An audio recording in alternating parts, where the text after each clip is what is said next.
What's going on, Lions fans? Welcome to the Pride of Detroit PODcast, your home for all of your latest Lions content. I did not see Jeremy do a countdown whatsoever. I blame you. I'm going to blame you. Not the fact that I wasn't paying attention. I'm going to blame you for not making it more obvious that we had a countdown going. Welcome in on a wonderful Monday. There is some breaking news that we have got to get to surrounding our Detroit Lions, and I honestly don't even know how else to kind of transition to this other than to introduce our amazing co-hosts, two guys who are not bald, but still just as important to this team. First and foremost, your senior editor over at prideofdetroit.com, Ryan Matthews at Ryan_POD. Ryan, how you feeling? I'm super excited for this bald boy summer. Like there's gonna be some some bald caps out in Allen Park, I think, come July, and that's gonna be a sight to see, man. I'm ahead of the curve. You guys should jump on board. It's awesome. Probably not now. It's freezing. It's not. I don't recommend it at this point in time in the year, but definitely during the summer. It's a great time. Also joining us once again is your editor-in-chief over at prideofdetroit.com, Jeremy Reisman at Detroit Line over there on Twitter. Jeremy, I think you would look great with a bald head. I think that's something that we should definitely do for next November. I absolutely need to hit that landmark.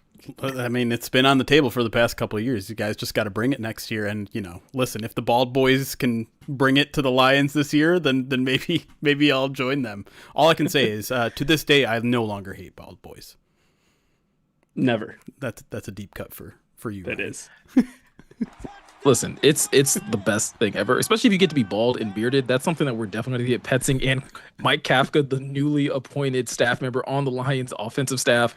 That's something that we're going to have to get them both on the train with because, listen, I'm all for being bald, but bald and no facial hair, I can't trust you. There's some serious trust issues if you can't actually grow some facial hair to go along with that clean top. But that is the breaking news today, that the Lions were able to add former New York Giants interim head coach as well as offensive coordinator. Yes, I probably did say Kafka. I said Kafka already, didn't I?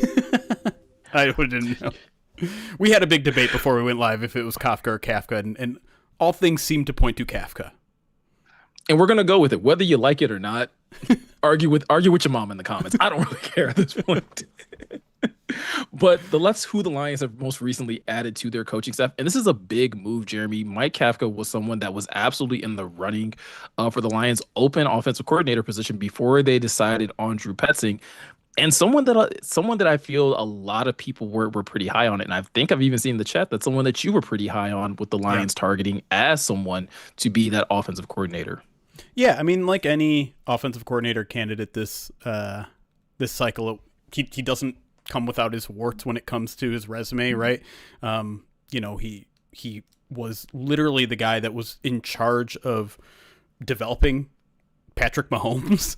Like that's where you have to start when you talk about Mike Kafka. That was his primary role under Andy Reid when, Andy Reid knew him from his playing days, decided 1 year coaching at Northwestern as like an assistant, was like, okay, that's enough seasoning.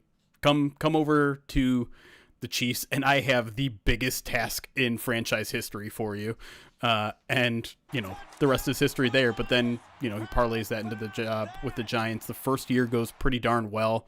You're able to see Daniel Jones kind of touch on the potential that we see today that earns him a big raise the next year. The running game is good with Saquon Barkley there. And then, the next 2 years are kind of a disaster. They lose Daniel Jones for a little bit more than half the season. The run game falls off. The offensive line is terrible. 2024 comes and Dable's like, I want play calling duties, just as bad. At this point, they're benching Daniel Jones. They don't have Saquon anymore. The offense is a mess. But then, last year was kind of nice. They started to figure some things out in the run game, and they started to influx with talent a little bit more. The offensive line played a little bit better. And so there's definitely a mixed bag when it comes to Kafka, but what I like is, one, I like having a former quarterback in there, because one of the big questions that I had last week when, the Petzing news broke mid-podcast was, okay, good. They're taking care of the run game. That probably needed to be the primary focus. But who's going to be that person that kind of handles the passing aspect of this? Because that was something that obviously you're losing in Morton. And now I think Kafka is kind of that guy who's going to step in and help out with the pass game. We still don't know what his role specifically is, and that's important to point out. We don't know if he's going to be pass game coordinator, run game coordinator, assistant head coach, because now there's talk about Scotty Montgomery and where his future is. But you're bringing in a former coach who, from the minute he was on any NFL roster, I think people saw the coaching potential in him. He's got that like mild mentality. If there's a really good profile in him on The Athletic from 3 years ago, just after that first year of offensive coordinating for the Giants, where everyone just described him as like a collaborator. Like he's going to be an absolute culture fit. And we saw some of the craziness in the Giants Lions game, which is, I think, put him on a lot of people's radar as well. Ryan, what are just some of your biggest takeaways from this hire, and like how do you kind of see Kafka's addition really like hopefully impacting this offense? Like Jeremy said, we are kind of not sure of the role, but just again, just the addition of such a good offensive mind to this coaching staff. Yeah, for as surprised as we were, and maybe just the podcasting gods graced us by not having us start this podcast at 3:30 today and be interrupted again. But I think this news is even more surprising than the Drew Petzing news as the Lions OC. Like, once that happens, we're shocked. We're not really sure what to do with that information until doing some further digging. But when I see the report from Pelissero that Kafka is going to be with the Lions in this high-ranking role with the offense, it's like, this is a guy who has interviewed for multiple head coaching positions in 23, in 24. I mean, this offseason coaching cycle, it was almost expected that he was going to get an offensive coordinator job at the very least somewhere, if not become some team's head coach. I bet you the Cleveland Browns would really like Mike Kafka to be their head coach. They would like anybody to be their head coach at this point. But him going to Detroit is such a glowing endorsement, and I think it has to make you feel so much better. As Jeremy said, connecting the dots, all of us were really excited about Petzing when it came to the run game. You get a guy like Kafka to be heading up what's going on when Goff is throwing the football. You have to be stoked about that. Like, let's not, for all the MVP talk and all the buzz that Daniel Jones had this season, the best season he had was by far and away 2022. Yeah. Like, he had a 1.1 interception percentage. It led the league. He only threw 5 picks that year. He had his best year as a rushing quarterback. Not saying that that's going to happen with Jared Goff, but I'm saying that like Daniel Jones' best season, and that wasn't a job that Kafka just got when he was hired with the team. That he had like an audition in the preseason to show off his play calling duties and his play calling chops, earns that job, and then Daniel Jones has an awesome season. 2023, you're getting Tommy DeVito, you're getting Tyrod Taylor, which I like Tyrod Taylor, but like, we're not being serious with Tommy DeVito as your starting quarterback in the NFL. For all the chicken cutlets that you can fit on your plate, like, let's be serious, right? And I think that then the play calling duties get stripped from him, but before 2024, with the way, as Jeremy pointed out, with the way that the Giants finished their season after he, earned that interim title, that team didn't quit on him. Like, surprisingly, I ended up watching like a lot of like New York Giants football. They played hard in the run game. We obviously saw what Jameson Winston did here. I'm just over the moon with this hiring, Miko. Like, this is like an A+ hire. And it only improves the grade of what you think of Petzing, right? And it's funny just how much a familiar name just swings the pendulum, right? Like, oh, I know that Mike Kafka guy. I know him. What a great hire. I was gonna say, Jeremy, it definitely swings the pendulum, I think, for fans, because Yes. I think the last week and a bit we spent so much time, whether it's us or even other like Lions beat writers, spent like the rest of that week trying to convince people like, no, this hire makes sense. But to Ryan's point, you bring in a name that is very familiar, a hot name that to Ryan's point, that a number of people were looking at not just for offensive coordinator positions, but like head coaching positions. And this drastically swings the pendulum to where I think you will see a lot more people be optimistic of what this hire potentially means for this entire offense. You get one guy that we kind of know a good amount about when it comes down to having a solid run game, and then you get another guy that has seemed to like make things work when he has the right quarterback in place in the passing game. You combine those two guys with a guy like Dan Campbell that seems to have a very strong vision of how he wants his offense to operate, and nothing there's I guess you kind of have to like hold me back from like expecting this to trend upwards, because that's kind of what it looks like at least on paper right now. Yeah, what I'm going to be really curious about, and I don't know if we'll ever get the answer to it, is why he ended up landing here. Because it does feel like this is not beneath him, but like it feels like maybe there were bigger opportunities elsewhere. You know, he interviewed for the Bucs job. He interviewed for the Eagles job. You know, like you said, the Browns would probably take him. There's probably a handful of teams you would think would take them. It could mean maybe he's not a good interviewer based on everything I've read about him. That seems unlikely. It could be this kind of like co-offensive coordinator role or whatever he's doing here could to him seem like a situation's like, okay, this is how I bounce back in an instant. This is how I get my reputation back to where I want it to be, because look at this opportunity. Look at the people I get to surround myself with. Look at the weapons I'm going to have at my disposal. I can turn that into a prime offensive coordinator position next year, or a head coaching opportunity next year. I want to believe that's what happened, and maybe it is, maybe it isn't. But I certainly think it's plausible, right? It's plausible that the Lions situation is so good.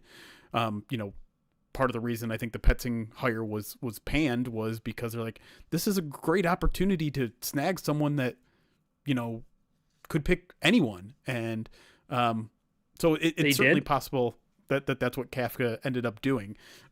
It's just, it'll be interesting to see what exactly that role is, what the title is.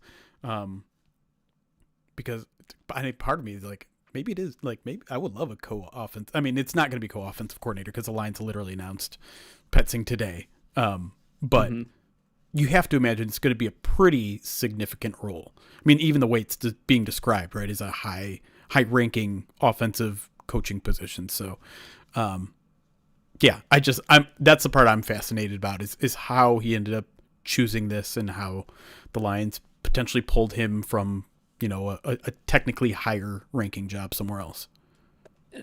And I think to just reiterate that point, you look at other places, I think most often, right, you're seeing this a lot, like with the Rams, and you're seeing it with Sean McVay, where guys who are passing game coordinators or run game coordinators or pass game specialists, whatever they're getting offensive coordinator, if not like head coaching opportunities. Like they're getting interviews. So like just because Kafka takes this opportunity here in Detroit, that doesn't mean it's necessarily a step down. But it could be instead viewed as this is the best way to then parlay it into a head coaching position. So, I don't think that's a stretch to think that's what's happening here. The Rams pass game coordinator, like it seems like he's closing in on a Browns head coaching job. I don't want to announce news because it's not news yet, but like it seems like that's where that one is going. And so, yeah, you could definitely parlay this into a head coaching opportunity. Yeah. Mm-hmm. I almost feel like that's kind of what we saw happen with Mike McDaniel in a way, where you have a guy that was up for so many different head coaching opportunities, and he decided to take an offensive coordinator position with the Chargers, and then slowly started pulling his name out of contention for certain head coaching jobs. I'm assuming, right? Obviously speculating, probably like based off of some feedback he was probably getting from his agents and things of like, hey, it seems like they're probably more interested in these guys. Okay, cool. Well, then let me just start withdrawing my name from a couple different places, and I'll hone in on this OC job, because it's not as good of, like, in my opinion, not as good of a situation as Detroit, but it's still that same situation that Jeremy's talking about where, you do an amazing job with Justin Herbert and you kind of revitalize that Chargers offense and make it look like an unstoppable unit. You're right back in the mix for a head coaching job. And I think the same thing can be true for both Drew Petzing and Mike Kafka here in Detroit, where if Detroit's offense is back to where a lot of people expected it to be this year. If the offensive line is performing a lot better, if you're a team that's in contention for a Super Bowl, immediately everyone's going to start looking back at your coaching staff and trying to figure out, okay, who can we pluck from this well that seems to like have so many rich coaching talent, so much rich coaching talent, and who can we basically, appoint as an offensive coordinator, as a head coach? Because we know one thing about that's true about the NFL, Jeremy. New coaches are getting hired every year, whether it's head coaching jobs or offensive coordinators. Like somebody's getting fired next year, no matter like how things look today. Yeah.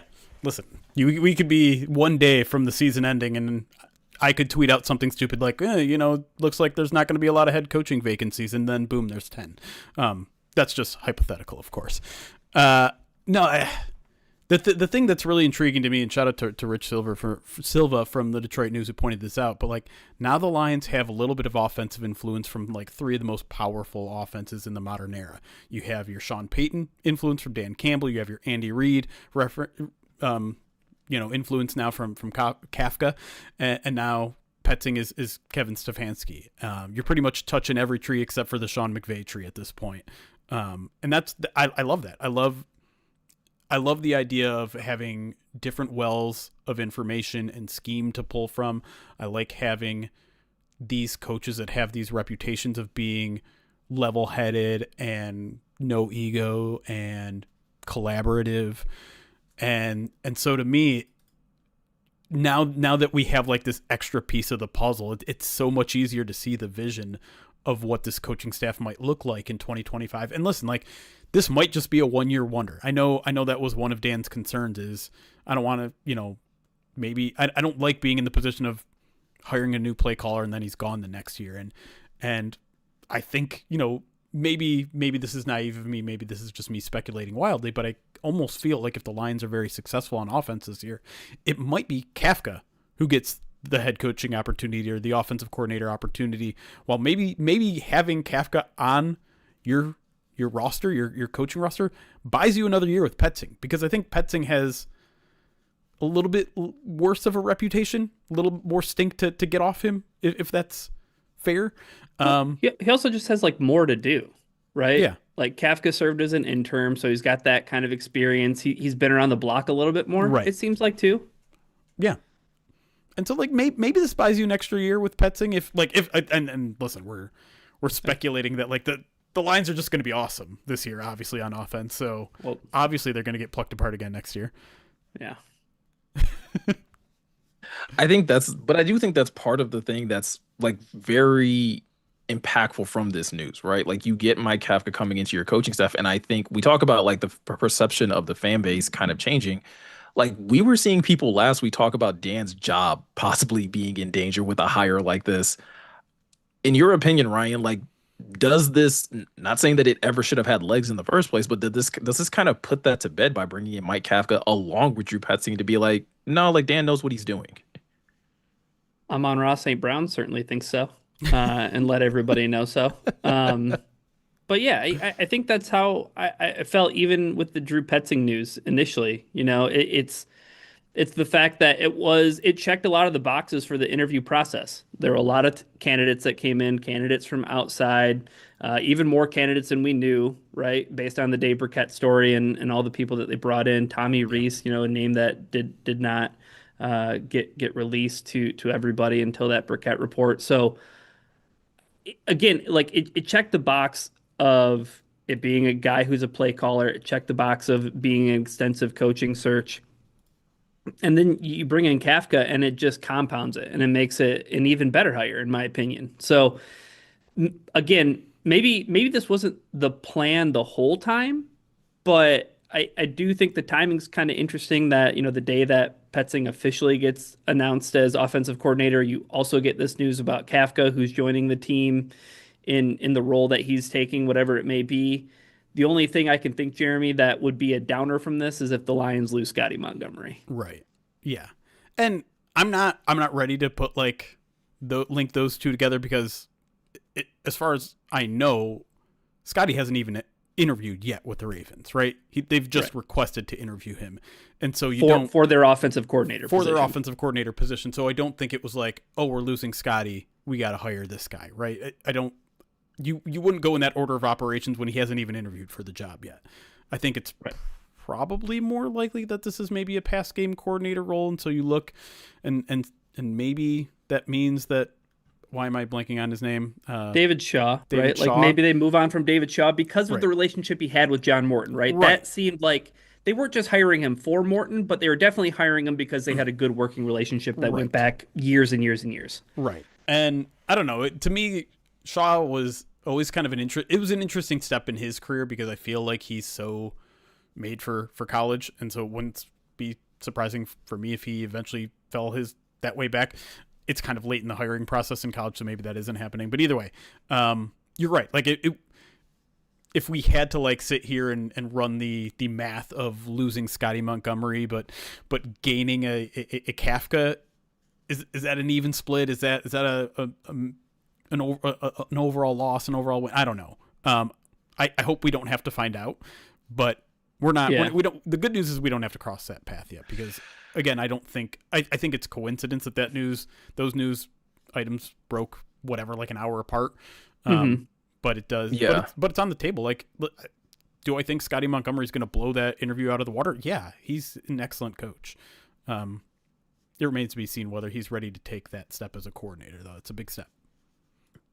Yeah, and to kind of lean into some speculation, for this news to come so suddenly and kind of out of nowhere, it at least leads me to believe that probably a part of Mike Kafka's interview probably was about potentially a pass game coordinator role, if he would be interested in something like that, if in the event that they decide to go in a different direction. And the only reason I say that is because of like the news that we got when the Atlanta Falcons were doing the interview for like their team president role. And we found out that not only were they doing team president interviews, they were also doing GM interviews with a number of those candidates. So it just kind of would line up pretty well to be like, well, maybe the Lions were doing both, right? Maybe they were trying to gauge interest amongst these candidates of like, hey, if you didn't land the offensive coordinator job, would you be interested in coming in to be our pass game coordinator role, which again is a very big part of this offense when you're working with the likes of a Jared Goff, when you have the offensive weapons that the Lions have. It is a great opportunity to be able to, again, potentially just bolster that resume a little bit more, especially if you have aspirations of returning to the ranks of being an offensive coordinator or a head coach in the near future. The last thing I wanted to say about Scotty Montgomery, though, to consider, and not necessarily saying like, oh, this Kafka news is something that maybe he was anticipating, and this is why you take the interview to be the Ravens offensive coordinator. Well, no, you take the interview to be the Ravens offensive coordinator because of Lamar Jackson and Zay Flowers and all of the talent that they have in Baltimore. But also maybe you take that because you feel personally like it's your time. Right, like he's now been passed over for 2 offensive coordinator opportunities here in Detroit with John Morton and then now Drew Petzing, and then you look at it here and maybe you take stock of things and you point out all the things that we just said. Well, maybe Kafka's the guy who does get the OC opportunity or the head coaching opportunity next year, and maybe that buys you another year with Drew Petzing as he kind of establishes himself. And as Scotty Montgomery, maybe you're looking at this and thinking like, man, I'm not going to be waiting to be the Lions offensive coordinator in 2029, 2030 when everybody's gone. Right. Like, yeah. So maybe it's just time. I hope he stays. I want to point that out. I hope that he stays, but I'm saying that I do too. It makes sense.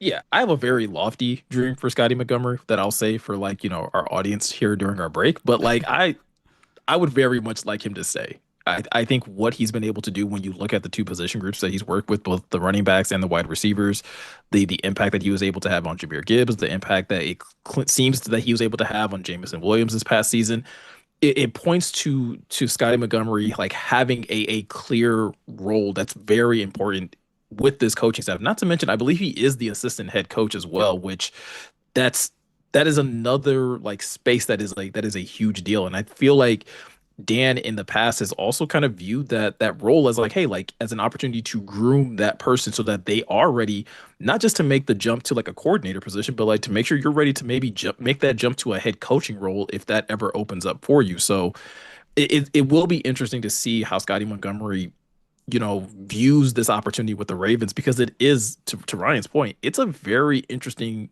situation to be in when you look at that level of talent that you get to coach and what level of impact a good season in Baltimore could have for his resume and his, future with, coaching, I guess, to look at it that way. I just want to say a couple quick things on Scotty Montgomery, just as like clarification points, because some people are asking, like, first of all, going from assistant head coach / position coach to an offensive coordinator is still considered a promotion. So the Lions can't block that interview, even though he's assistant head coach. It's a coordinator position that's above any sort of position coach. Secondly is if people are wondering about the two compensatory pick Rooney Rule thing, like, that's only for head coaching and GM hires. So if he gets an offensive coordinator job, we're not talking about any of that. But to kind of further along Ryan's point too, like, if your dream is to become a head coach, and I think Scotty Montgomery has a lot of the qualities you love in a head coach, another thing you want to do is expand your tree, right? You want to be around different kind of coaches. You want to be around different kind of schemes and players and all that sort of stuff. And so, yeah, I would completely understand from Scotty Montgomery's point of view why he would want this job, besides the fact that it's a promotion, besides the fact that, it's furthering his development as a coach overall. I just think it would make a lot of sense on his part, but I think the Lions are also going to really, really want to keep him. And I would not be surprised if they did something like they did with O'Neal, which is essentially, like, it certainly sounded like O'Neal got a raise, right? That it wasn't specifically outlined like that, but Jim O'Neal, the Lions essentially safeties coach, he had. Do you remember the team he had the defensive coordinator opportunity with? I can't think of off the top of my head, but for some reason I wanted to say Jets, but I think you're right. It was Jets. Yeah, it was Aaron Glenn. Yep. Mm-hmm. Yeah, it was dot connecting. Yeah. Another little mini news that broke today is that basically the Lions are like, hey, stay.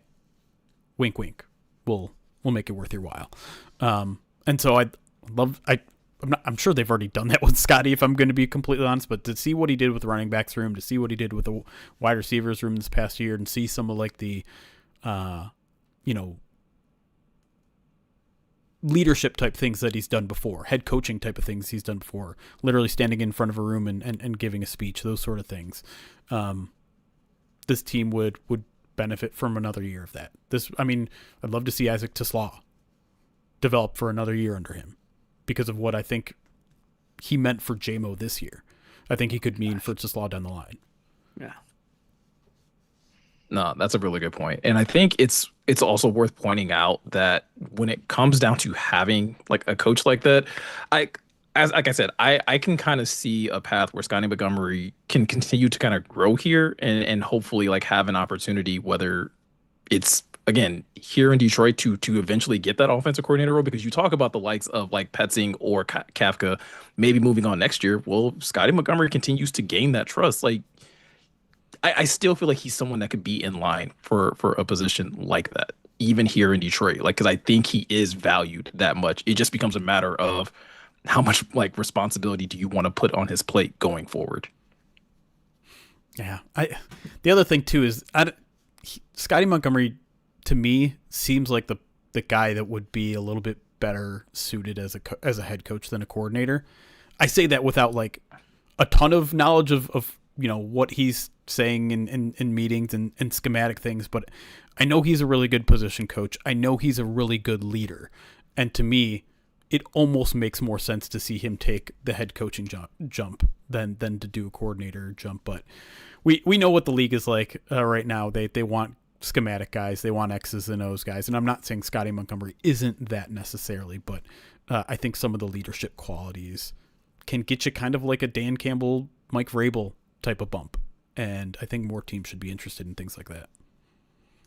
I think more people should be interested in Righteous Felon Craft Jerky personally, because I think that's the number one thing that people should have in their mind when they're trying to think of a high quality, high protein snack that they can just easily just grab and go with. And the Pride of Detroit PODcast is brought to you by Righteous Felon Craft Jerky. It's the jerky that fuels the Pride of Detroit PODcast. Each 2-ounce bag of jerky has 16 to 20 grams of protein, and each stick has 18 grams.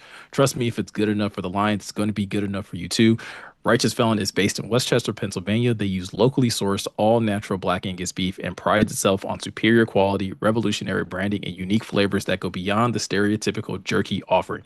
I mean, where else can you get a flavor called Darth Garlic? And this flavor is absolutely amazing. It's easily in my top 3. And I highly recommend anybody that has never tried Righteous Felon Craft Jerky, grab this one. Grab this. Grab Marilyn Monroe if you can. Grab a couple of the Fal Capone meat sticks if you can, because they clearly never keep the jerky in stock anymore. Those are my go-to personally when it comes down to a Righteous Felon order. And I guarantee that if you were to go that same route, you would not be disappointed in what you're able to get. So head over to righteousfelon.com and use the promo code POD15 at checkout to get 15% off your order today. Again, that's promo code POD15 at righteousfelon.com. When we come back, believe it or not, there's been more Lions news in the last week and a bit. We have a Dan Skipper retirement to talk about. We have probably even some more thoughts on Drew Petzing that we can finally give, considering that there has been more time to kind of get an understanding of what he brings to this offense, and a lot of NFC North news because there have been some other coaches that have been moving around. So we're going to talk about that and a whole lot more right after this.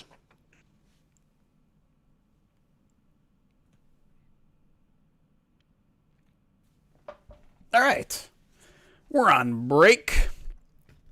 Chat seems a little more cheery than they were last week around this time.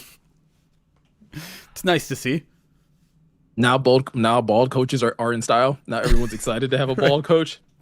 Last week it was all Uncle Fester this and Uncle Fester that. It's true. Who deserved the latest Pro Bowl selection more, Shador or Goff? Yeah, let's talk about that.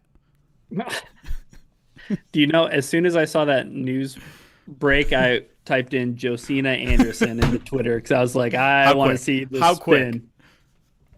Quicker than Patty Harrison hates bald boys. I'm serious. Like, my only response to that was like, how? How in the hell is Shador going to the Pro Bowl? Like, there's no way. How far does anyone know what alternate he was? Like, was he named an alternate? It's got to be like 5th alternate, right?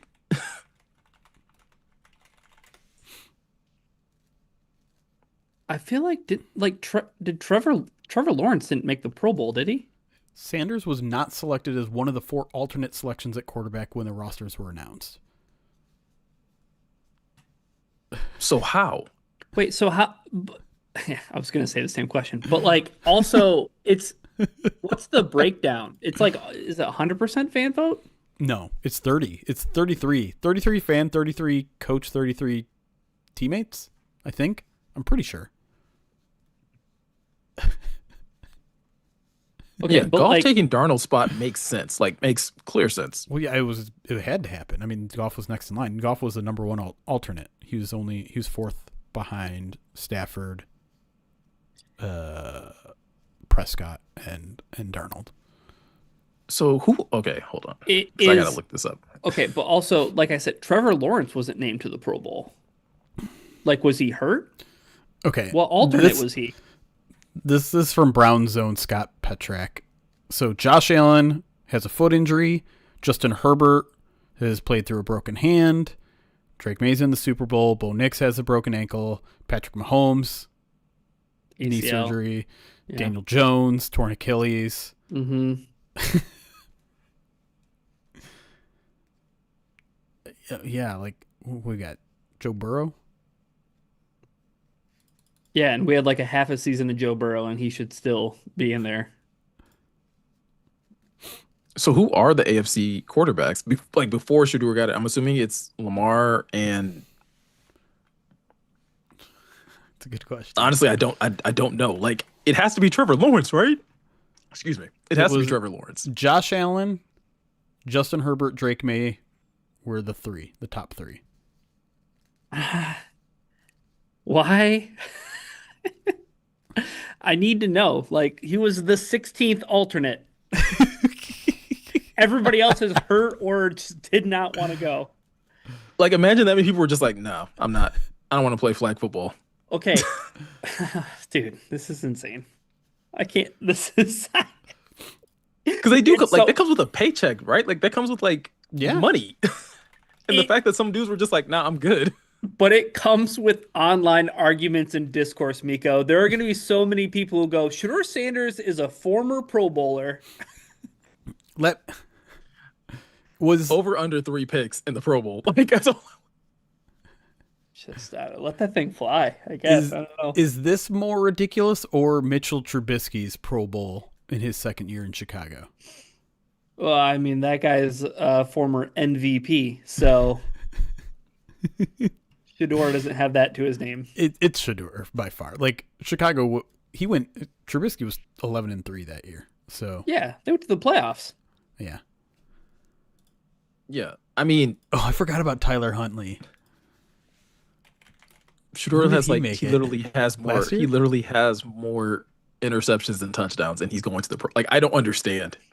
I would take Tyler Huntley over Shedeur Sanders. But Tyler Huntley started 4 games in the year he made the Pro Bowl. That's what I mean. I think people just turn it down. Aaron Rodgers did. I think someone else just like Eric said that. Okay, Shedeur Sanders is greater than Aaron Rodgers. Like, Rodgers doesn't even get to go. Slit. Oh man. Hey, good for the Sanders family. They can say it. They can say they have a Pro Bowler in the family, another Pro Bowler in the family. I want it to be so true that the Steelers hired what's his name, one of the Mick somethings, Mike McCarthy, just to get Aaron Rodgers back for another season. I know that's not why they did it. It's not why they did it, but the fact that it could be so hilarious that like people from my like parents' generation who just love the fact that they've only had 3 coaches since like the 70s. And it's like, and now we're catering to Aaron Rodgers. Like, we are witnessing the downfall of the Pittsburgh Steelers, one of the greatest NFL organizations. Because they want another year of 44-year-old Aaron Rodgers. Because when you have a chance to get some really accurate 1 air yard passes, you got to take it. You just have to. Like, when you saw the offense last year for the entire season, you just had to sign back up for it. And like, and you had to interview Arthur Smith, of course.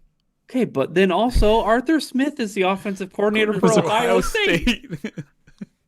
I can't remember who said it. I think I saw it on Twitter. Someone was like, and you people tried to tell me that this guy was good enough to be an NFL OC talking about Arthur Smith. And I was just like, yeah.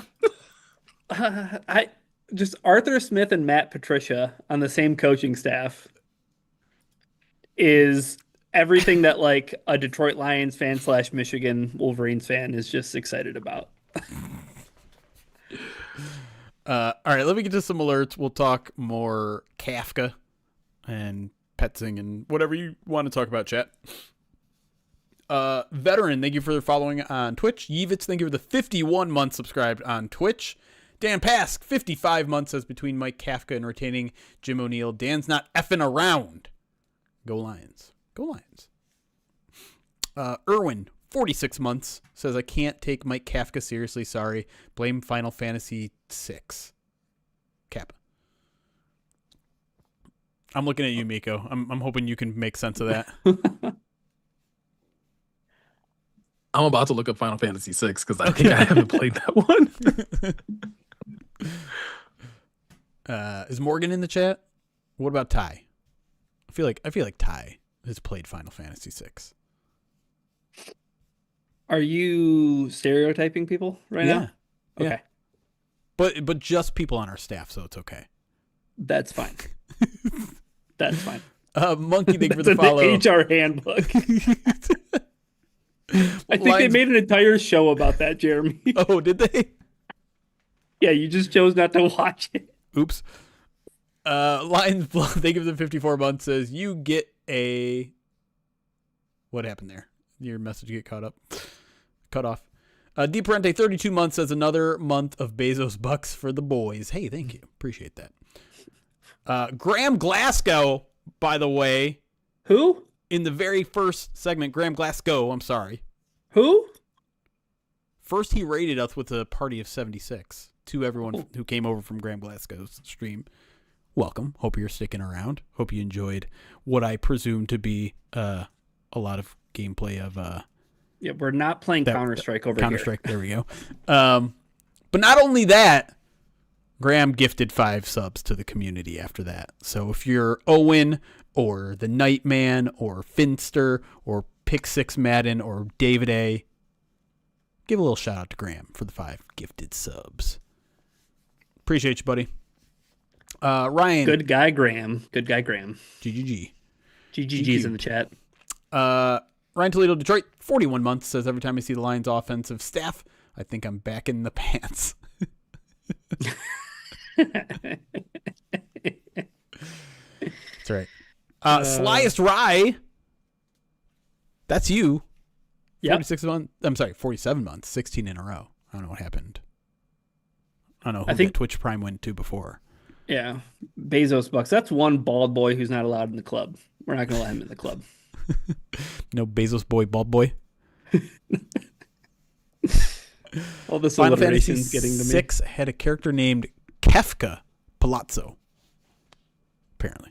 But Kafka or Kafka? Kafka with an E. I can tell you one thing. These characters these two people look nothing alike. It's just Kafka. Not even a little bit. And then Nicholas JP, 19 months, says, Loins. Hello, PODcast. Really like the Kafka hire. Kafka.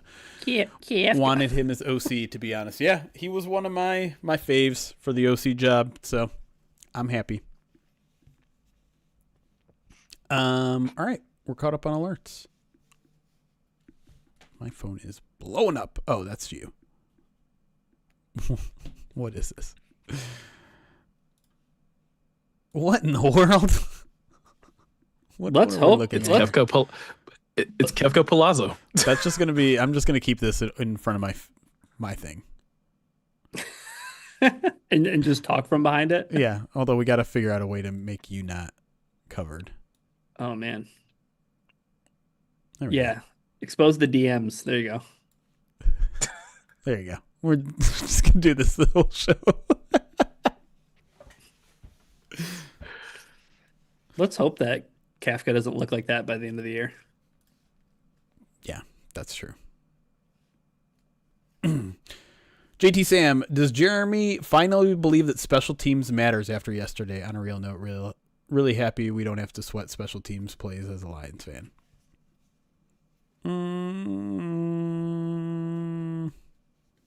I mean, special teams was a pretty big issue early on in this past season. Special teams, and we were players. great then. And the Lions were like 5-1 to start the year. Special teams doesn't matter. Yeah, but yeah, that's true. That play did not come down to the muffed punt. That game did not come down to the muffed punt. It was a big play.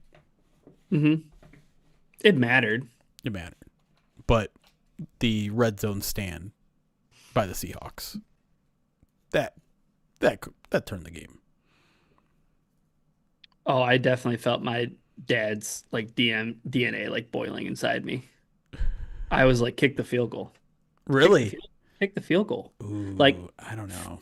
But here's my take on it is that I thought that not kicking the field goal on that the 4th and 1, that felt like such a defining moment for Stafford. I was like, that's going to be a moment that everybody remembers, him like escaping DeMarcus Lawrence's grasp and like getting the first. And I was like, they score a touchdown here, awesome. But 5 minutes left, 3 timeouts, kick the field goal, go down by 1, a stop, and a field goal can win it for you. I mean, you didn't get the stop anyways, though. You did get the stop, but then you did. You know what I mean? The stop. But, you really didn't, though. Like there was 3 opportunities to get stops, and they didn't get stops, and then they finally got a stop, and they got 15 seconds left. Sure, but I think for me personally, it felt like an opportunity to like win the game with a field goal versus even if Seattle goes and scores. Say you don't stop them, they just go and score. You still have an opportunity to tie the game with a 2-point conversion. Yeah. No, So that's kind of how I felt about that situation because like it's the difference between playing for a touchdown at the with like only 15 seconds left or whatever the hell it was versus like, oh no, we have to get into the end zone, which is like nearly impossible. right, because you didn't get it. You kind of did get the stop, but at what cost? The cost was that a field goal couldn't do anything for you anymore. Hmm. So I don't It's know. it's been a tough year for fourth down Decision going for it making. people like myself. I feel like the media narrative is regressing, and regressing is my way of insulting Through your perspective. Insulting, yeah. Um, Hmm. I don't know. Like I just I haven't heard a convincing enough argument that teams need to just start taking field goals. To me, it's like, oh, just take the points. Like that's not an argument. The reason they're not taking the points is because you get more win percentage added by going for it. Like that is not an opinion. That is based on years and years of data. And maybe the data is shifting, and if the data is shifting, then the fourth down bots will change and their opinions will change a little bit. But to me, it just feels like these high pressure moments, they've all been like falling the wrong way. In the meantime, like I feel like fourth down conversions are actually up overall. Like they're being converted more often, but it's just in like these big moments, like big stages where everyone's going to debate it because it's a playoff game. It's this, it's that. Like these pivotal moments are skewing, I think, what is actually happening. Do you feel like it might be happening more though because more teams are going for it now though? Like so like you just are noticing it more frequently? Yeah, but yeah, I mean, listen, like they're failing more often because they're trying more often, right? Yeah. And this is why for years coaches would never do it. It's because if you fail, the media is going to be all over you. You're going to get buried. There might have been like 2 fourth down like opportunities attempts that were made like that week, and you were one of them. Yeah. Right. And so now we have more of these high profile moments of it not working, and instead of like seeing the bigger picture, I feel like we're just focusing on the failures. And I think, to be fair, like I think the earlier game is a little bit of a different conversation because of the weather aspect of it, right? Because if you knew the second half the weather was different, a blizzard, an absolute disaster, maybe you do take the points in the first half. Like I can at least understand that argument. But I could also understand, like, yeah, we knew it was going to snow. We didn't know it was going to ruin the entire second half of football. Yeah, but also like Jarrett Stidham. Maybe that's part of the argument too. Yeah, is like points are points when you have your backup quarterback. And yes, like that is also true. Like you can't just go by the bots. You need to put into context your own team, your own injuries, your own whatever in the moment. I will say it makes football more exciting, like just in general. Sure. Like more teams going for it on fourth down makes it. I don't know. It just makes more of those plays like matter in those situations when you feel like, oh, they're just gonna punt or they're just gonna kick a field goal. Like Miko, you're coming over to get rid of special teams here. Make the game better. Just get rid of special teams. I'm not saying all that. All right. I mean, you Trust me. Said it's more exciting than punts and field goals. I'm just pointing out. When my team doesn't have to worry about winning or losing that game, it's more exciting. Yeah. Not at the game, but was in Denver. No one expected that much snow, says Tara. Well, then, if I'm Sean Payton, I'm going to the podium and I'm blaming the meteorologist. Can we have the weather game debate? Because I feel like some people are starting to finally come over to my side. Oh, the fact that we have championship games being held outdoors is offensive to everybody who enjoys watching football. Let's go. Hold on. Listen to what play... he said, though. He said championship games. He didn't say games in general. He said championship games. Like, here's the thing. College football does it right. Put it in a dome. Right? Like, even the NFL has it right with the Super Bowl. Like, we're putting it in a warm weather state or it's in a dome. Why is the championship game the game that is deciding the most televised game of the year, your feeder system into that game, why is that being decided by the fact that Denver got a crap ton of snow? Like the only counter to that argument though is that both of these teams do play do play in bad weather. for sure, but that's why we could just move those to neutral sites too. Like move it to a neutral site, put it in a dome, or put it in another warm weather state. Then you have more teams that are making bids on that. Then you're also having more teams that are building domes because they know that if they don't have a dome, they're not going to have an opportunity to get these bids. Why does the MHSAA know how to better handle their college football playoffs than the NFL? I want to know that. I get that it looks pretty. I get that it's gimmicky, but it's terrible football in the snow. Yeah, it's terrible. Like people you start love dropping NFL passes, films. they start fumbling the ball, the snaps start going crazy. Like I watch this game because I want to see athletes compete at the highest level and do amazing things. When they're playing in snow, it's like they're playing without shoes. It's like it's like they're playing on one foot. Receivers can't cut. People can't catch the football. I mean, that potential game-winning drive by the Broncos was one of the more pathetic things I've ever seen in football. It's a bad product. I mean, yes, the fact that football basically reverts back to like the 1930s the minute that much snow hits, and it's just like, oh, we're just gonna run the wishbone now. Like that's all we have is running plays. California Lion says football is entertainment. You can't tell me a snow game isn't entertaining. Were you having Yes, a I good can. time watching the Denver Broncos go 10 straight possessions without any points? That wasn't the case. That wasn't the case in the first half when Jarrett Right. Stidham had him in the red zone twice. And it wasn't even like defensive. It wasn't like, wow, this is defensive excellence. It was like, oh, like this running back is running 1 mile per hour because he can't get any traction on the ground. And like, yeah, we're not even going to try to throw the football in this wind. Here's the thing. The funny part was was it the Christian Gonzalez interception where they were like, oh, he literally like blended into the field. Like, yeah, that's not fun either. Like, Right, and then like even from home, like you're like, I don't even know where they are on the football field, and the announcers are like, we don't know where he is on the football. What do you mean? You're there. You're right there. You can't tell. New England should have had to change jerseys the minute they were like, it's a whiteout. Hey, go put on the red ones or the blue ones.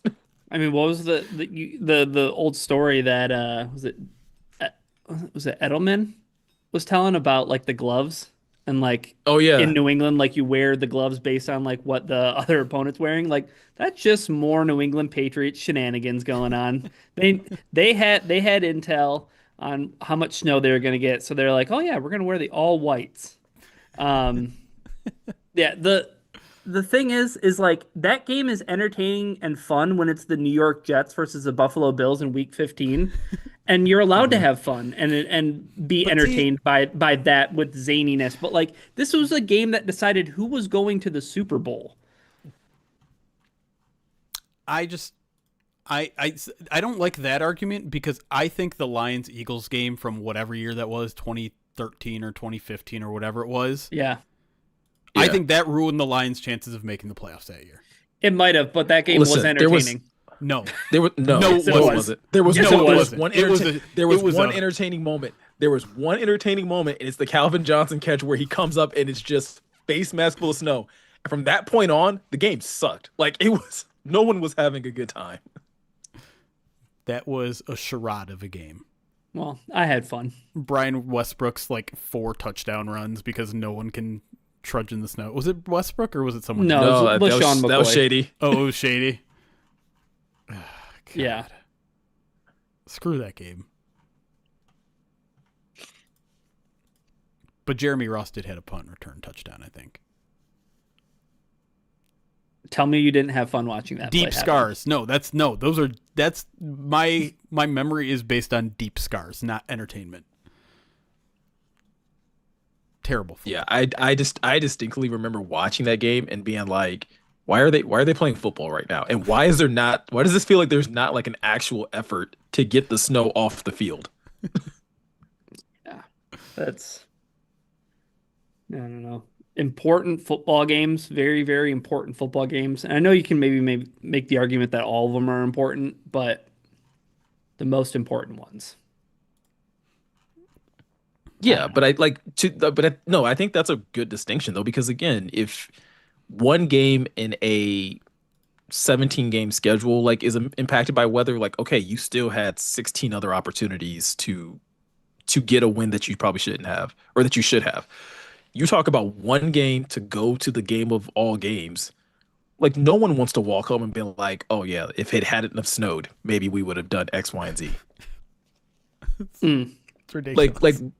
Like think about how many plays they just had to be like, "Well, can't run this anymore. Can't run that. Can't run this for sure." And I think even the argument of like, well, if you're going to change the conference championship games, as Colorado Lions points out, which interesting name. Hopefully you're not taking this too personally. What stops you from making it the whole playoff? And it's like, well, that's exactly what the college football playoff does. Like the first round, like you get that advantage because you're a higher seed. They like a team from Tennessee has to come up and play Ohio State. Sure, there's an advantage there. But that's removed from like when we're getting to the point where hopefully we're weeding out some of the teams. Because if we're being honest, the college football playoff is expanding. It doesn't need to expand. Right. Like you don't need that many teams in a single elimination tournament like football. You want bigger playoff systems when you have 7-game series. Like you don't need that when you have single elimination. And maybe this helps solve the problem of like the Carolina Panthers hosting a game when they have no reason to be hosting a game. Like they'll host in the first round, but then like everyone's back on even level in the second round. Yeah. Yeah. I don't hate it. Like it hurts me a little bit because we were so starved from a home playoff game in this city for decades that taking some of those off the table would be a little bit of a bummer. I'd love for the city to host an NFC Championship game with the Lions in it. Yeah, but we all hopefully. we all know that like if there's ever a situation where the Lions are in the NFC Championship game again and they have to go to Philly, like we're all going to be pissed. Like no one's going to be happy about that. No, well, I mean the Lions could still technically host it. They have a dome. It's true. Yeah, just go 15-2 again. Just the stadium that they're building in Indiana for the Bears. They won't be able to host any games. Listen, I'm not here to talk solutions. I'm just here to say that snow football sucks. It sucks. It's always sucked. You guys just like sucks photography. situationally. It sucks situationally. I'll take rain over snow any day. I guess. I have no further opinions, Your Honor. I don't know. I just think like I will at least say that I think defense gets better in rainy games, where like all of football looks terrible in snow. Like every aspect of football looks terrible in snow. Oh, you mean not like the aesthetic of it, but just like the ability to play the game. Yeah. Yeah. Like you can play in rain and it still can look like football. Yes, agreed. Because I think for a lot of people are like, well, why don't you just like run the ball more? It's like, well, you can see they can't run the ball because I think it was on like one of the final drives for the Broncos, but like Stidham throws like a little running back screen and Harvey has to like come to a tippy toe stop because he can't turn. And my dad was like, why does it say it's 3rd and 12? Didn't he get like 5 yards on that? I'm like, it looked like 5 yards because like you haven't seen the ball move that much like for the entire half. And no, he just couldn't. It looked like he was moving a lot, but he wasn't. The 2000 Independence Bowl, Texas A&M versus Mississippi State was amazing and blows up your theory, Jeremy. You're talking about a game 26 years ago. One game. You're telling me snow, what I had to endure watching yesterday, and the thousands of other snow games since, is worth it for one game 26 years ago? Tell me who the quarterbacks were for that team, because I doubt that it was like anyone that you were like, oh, those are two did Dan gunslingers that are Campbell going play at in that it. game? It was 26 years ago in Texas A&M. Stop. Yeah, the thing that makes this awesome though is that it's a game that has like, I mean, it's a bowl game that has like no stakes. Yeah, it's fun. Well, in 2000, bowl games at least kind of mattered. We pretended like they mattered in 2000 when we pretended like they mattered, but they didn't. They there was really only one who determined the champion. True. The other bowl games were just enough to be like, well, see, my team didn't suck that bad. Yeah. Maybe that's my take. Maybe again, I want the BCS in the NFL. I just want the BCS system back. You know what? The BCS would have put the Lions in over the Carolina Panthers. That's what I'm saying, Nico. Oh, that's a fact. I will say that it was an over course correction though with the college football playoff. Like to go from 4 teams to 12. Like, and now they want to go to 16. Let's just the correct answer was 6. Like that was the correct answer the whole time. And it sucks that we're gonna have to wait like 10 years for them to realize like, oh yeah, we don't need this many. Is the BCS in the NFL just DVOA, and like the Lions are one of the better teams in the modern era right now? Sure, and the Patriots would have been penalized for having the 3rd easiest schedule in the Super Bowl era. I love that like people are kind of able to continue to ride that narrative through the playoffs because they just faced the Bo Nixless Broncos. Bo Nixless that was an eye-opener. They also got to face the winner of Steelers Texans. Yeah. Who did they beat in the first round? The Chargers, which is probably like the most quote unquote like impressive team they beat. Yeah, but didn't Justin Herbert have a broken hand? Yes. So like no, like nothing about this run 6 times is legitimate. Like Houston had the best defense in the NFL. If Jared Goff was the quarterback of the Houston Texans would be in the Super Bowl right now. Well, I don't know. That offensive line was pretty bad. That might be the nicest thing. That might be the nicest thing I've ever said about Jared Goff. But like, I don't know. Well, if he would have had to play in Denver, can he play in cold games? Not that one. I think there was that first half would have been explosive, though, Jeremy. That first half would have been explosive, and then we would have just saw it deteriorate. I mean, Stidham was explosive in the first half. That dime he dropped like on the second drive, I'm like, oh, okay, Stidham. I don't know how I would have. It's what you said, Miko. Like if I had to watch Jared Goff in Philadelphia in the NFC Championship game in the snowstorm that was in Denver, I would. Bro, I'd be unconsolable. Like, I don't want to talk to anybody. Yeah. Like, it'd be the Cowboys game all over again. Like, just with weather instead of officials or not going for it on 4th down. Jim Caldwell. Oh, yeah. I'd have to delete all my social media. It's like if the Lions are going to lose on a flea flicker. That's where it is for me. There was a flea flicker in one of the games, wasn't there? In the early game, yeah. Yeah, in the Patriots pulled it off. Yeah. Yeah. I think that was the drive they went for it on 4th down and didn't make it though. Is that I was gonna say it didn't result in points, right? Because and the only reason I know this because I saw your tweet of it didn't result in points. It doesn't count. Later in the day, I had to look up because I didn't remember if it was the Patriots or Broncos who had done it because I was gonna tweet out, oh look, the teams that ran a flea flicker were 0-1 today. But unfortunately, it was the Patriots who ran it. It's ridiculous. Yeah, I don't know how to pronounce his name, but you brought him up, Jeremy. The pass game coordinator for the Rams. Yeah, I specifically did not say his name because I also don't know how to. Yeah. He's now expected to interview with the Buffalo Bills too, though. Oh. Interesting.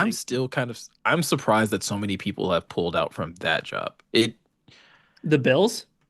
Yeah. Well, after that press conference they had, I don't know. Actually, man. never mind. No, that's a good point. I forgot all about that press conference. I take it back. That makes sense now. It makes people, so many things make sense. People pulling those receipts of Brandon Beane being like, "I love Keon Coleman."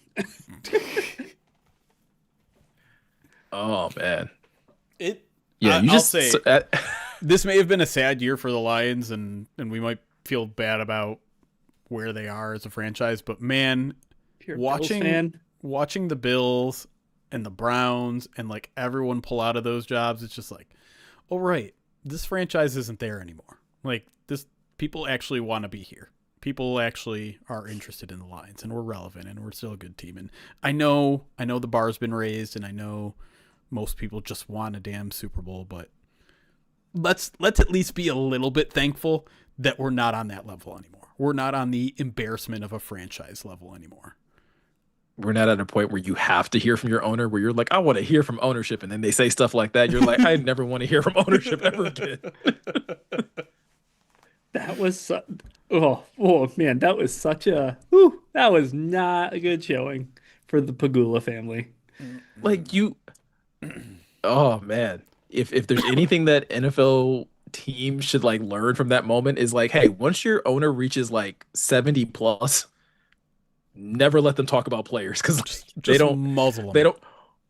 They don't understand the tone in which some stuff is delivered. Oh man. At least I think Jessica's in the quarterfinal though, Jeremy. Who? Pagula. She's in the quarterfinal versus Nisamova, the Aussie Open. So at least it's not all bad for the Pagula family. I think someone has to carry the torch for that family.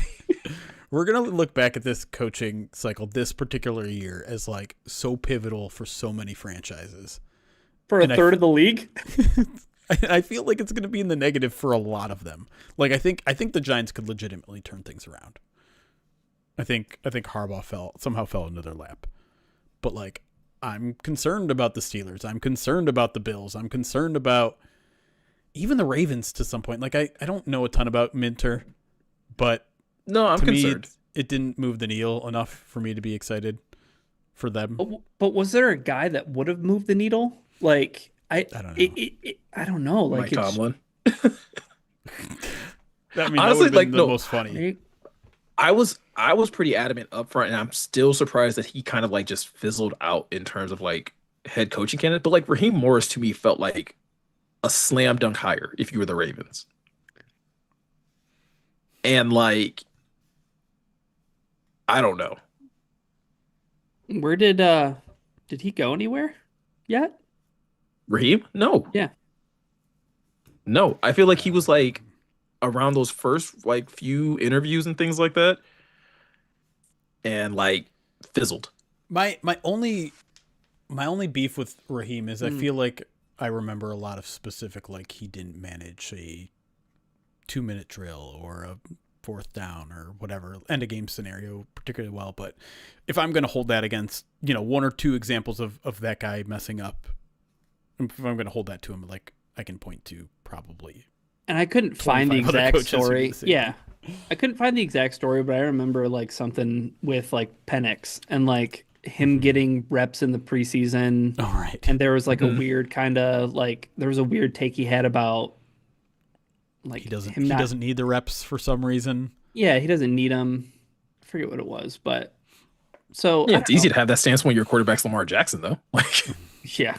Well, I don't know. Maybe he just ends up being like a awesome defensive coordinator forever. But like, I do think I'll plant my flag, and I won't remember this, but like I think Saleh might be really good in Tennessee.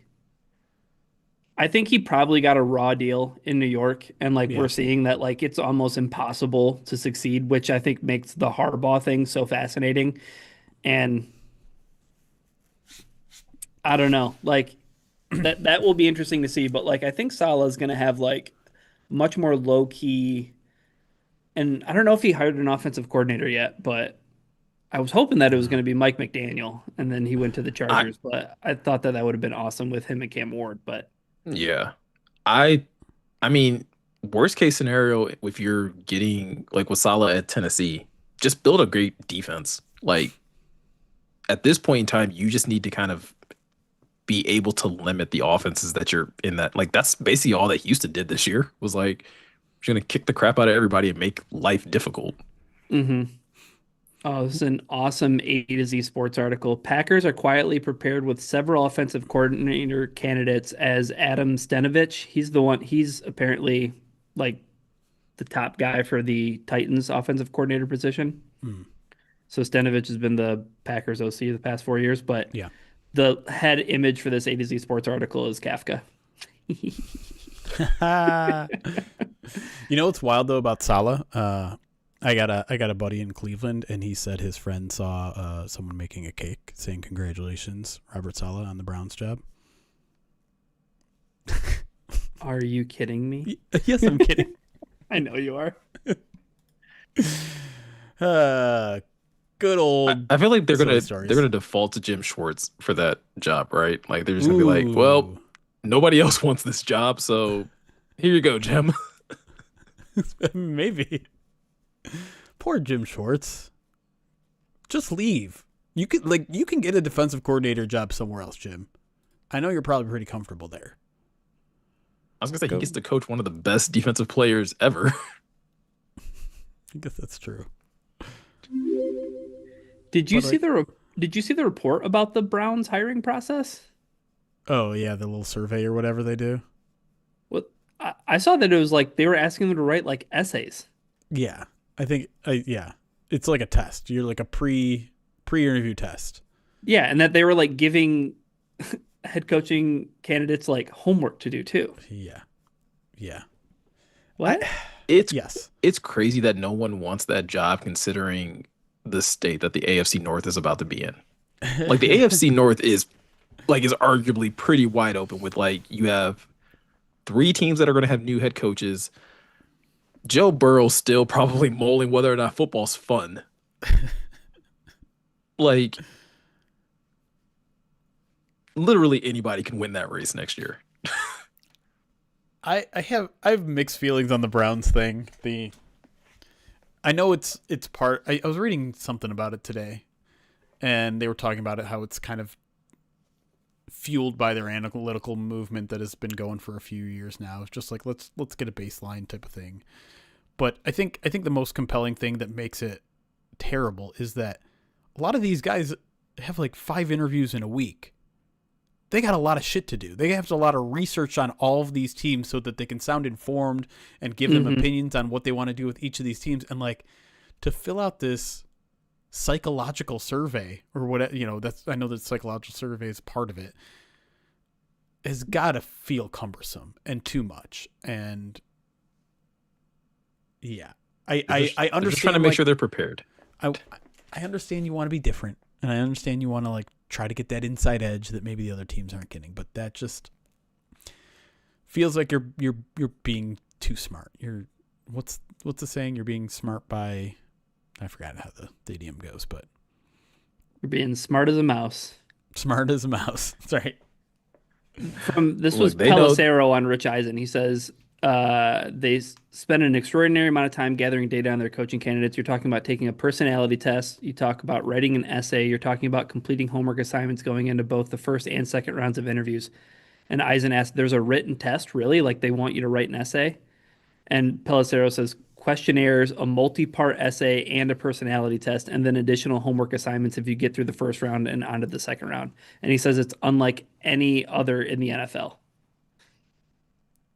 I mean, when your team has been as terrible as any other team in the NFL, I see why you're trying to make sure that they have the mental capacity and emotional stability to make it through. Because, this job ain't for the weak. I'm not trying to say this to be offensive, but like, that's a great way to start a sentence. Would Dan Campbell be the head coach of the Cleveland Browns if all of that was on the table? Like, if that was part of the process of hiring a coach in Detroit, right? Where like, what we just said about Scotty Montgomery in the first part of the podcast, Jeremy, where it's like, you could tell that guy just has a command of a room. Right. Where do you put that on a piece of paper? Right. And yeah, right? That's kind of what I was thinking too. Is like, do you really need a personality test to see if a guy can command a room, or if you, I mean, Dan Campbell talks about it all the time, is like, you can tell in the first 5 minutes whether this guy loves ball or not. And it doesn't, you're not necessarily asking them questions. It's just the way that they're answering questions. And yeah, maybe you can catch that on a survey, but it's also a survey. It's also something that you can do while taking a dump. Like it's something that you can do and you can manipulate and lie and right. Like, it's something that, I don't know. I'd like to see them answer those questions rather than have them hand me a paper that has their answers on it. Yeah. I love the comment from somebody in chat that's like, where was that survey for Watson? The happy wyvern. Yeah, that's a good point. Oh, boy. It's a horrible time to start cracking down on personality traits. When,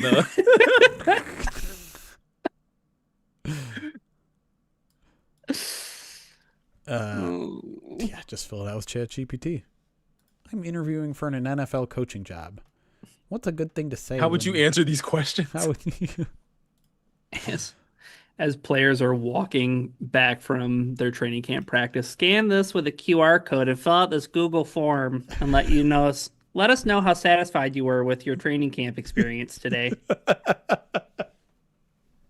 Speaking of AI though, I know it's the wave, right? Is it just me, or is it like a bad look to have a co-pilot commercial that's centered around football airing during a football game?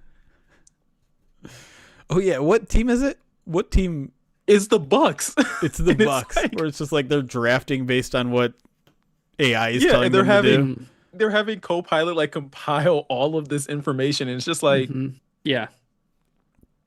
Like I'd rather like just speculate that you do that behind closed doors. I don't want you to like advertise it that you're actually doing it. Yeah. Or at least doing it enough so that you can just get money from Copilot for the partnership or whatever. But I don't know. I saw someone arguing with ChatGPT about how many R's were in strawberries, and like, yeah, they can't. They always say 2. They always say 2, and then they argue with you, and you're like, but berry has how many R's in it? They're like 2, right? But so there's 3 R's in strawberry, and they're always like, oh, I see what's going on here. There's actually 2. And it's like, no, there's 3. I saw one eventually try to convince him that there's only 1. Like, it started out with 2, and they're like, oh, you're right, I got this wrong. There's only 1 R in strawberry. Like, you're looking at the word straw. By the way, there's Das Gibb. Redeemed Ask ChatGPT anything for 10,000 coins. What's the question? By the way, I was just picturing, like, players coming off the field after every practice and like someone holding a tablet up and just like, how would you rate today's practice? Smiley face, sad face, like base face. That's awesome. Could you imagine writing the article? David Montgomery gives sad face following training camp practice. What do you want? What do you want, Das Gibb? I got ChatGPT open. Yeah, keep liking us over there on YouTube. As Blue said.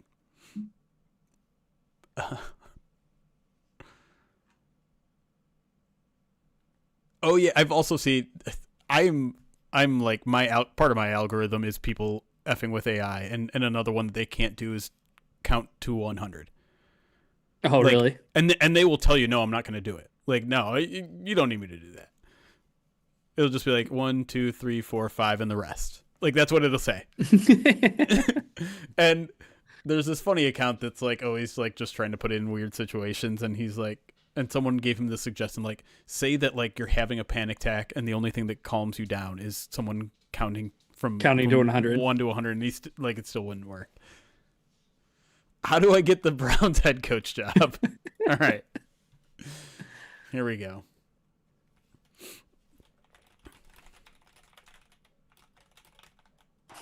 10,000 bits brings drought to a village somewhere. Oh God, this is a long. Wow, I really love number 1. Become extremely good at football stuff. Yes, the most resilient job in sports, professional sports. Respect. Here's the honest and slightly playful. Oh, so like they're not giving me an actual answer. They're being a little cheeky. Because they know no one wants the Cleveland Browns job. They know better. Become extremely good at football stuff. Not optional, sadly. Player coach at a high level, learn schemes, game, blah, blah, blah, blah. Start coaching yesterday. Most NFL coaches, blah, blah. Graduate assistant, position coach, coordinator, head coach, common pipelines, QB coach, offensive coordinator, blah, blah, blah, blah. No one skips right from fan with opinions to head coach, no matter how elite the opinions are. Build a reputation. The Browns will hire you. That's not true. Jeff Saturday went from like being on TV to being a head coach of a football team. I was going to say, like, is Matt Millen not in your... I know he was a general manager, but... This usually takes 10 to 20 years, not counting emotional damage. Is that a threat? Yeah, I think so. Network like your job depends on it. Who doesn't embarrass us? Former players and coaches get a huge advantage here. The Brown-specific reality. To coach the Browns, you must be emotionally prepared for chaos, speak fluently, and rebuild. Convince ownership that this time will be... Okay, so this is just like a silly one. Survive quarterbacks appearing and disappearing like cryptids? What? Okay, can you ask it one follow-up question, please? Sure. Just say something along the lines of like, okay, but if I do get the job, should I start Shedeur Sanders or Deshaun Watson?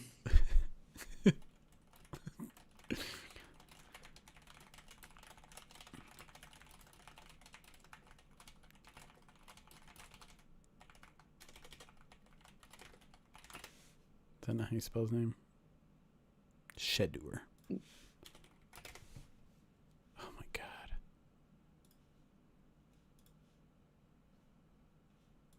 Oh, heck yeah. Not even worth it. Not even worth it. I'm doing it. It doesn't matter. Oh my god. I lost the progress? Can it? Second. When I'm the Browns head coach, should I start Deshaun Watson or Shedeur Sanders?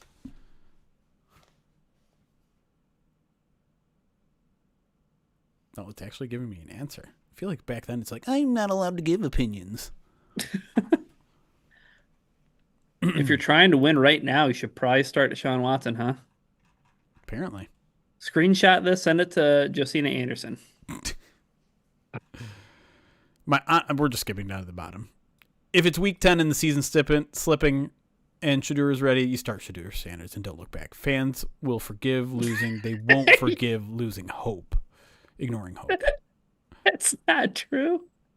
This is a whole different tone than the last response. Dude, ChatGPT doesn't know how many R's are in strawberries, can't count to 100, and it doesn't know ball. Why is this still a thing?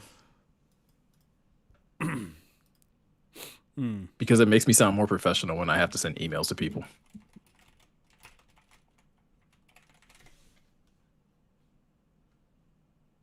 See, I feel like ChatGPT, like the text model, has figured that one out. But if you ask whatever, I don't know, Google's or whatever, they still get the strawberry one wrong. All right, second segment? Yeah, let's do it. All right. Thanks, Doskib, for the entertainment. California Lions, I missed your listcast request if you're still here. And Lasermouth, I'm choosing not to wear the cowboy hat, but thank you for the request. Points refunded. And it was a first down. Cooper Kupp's catch was a first down. Yes. Just one last playoff thing to say. Okay.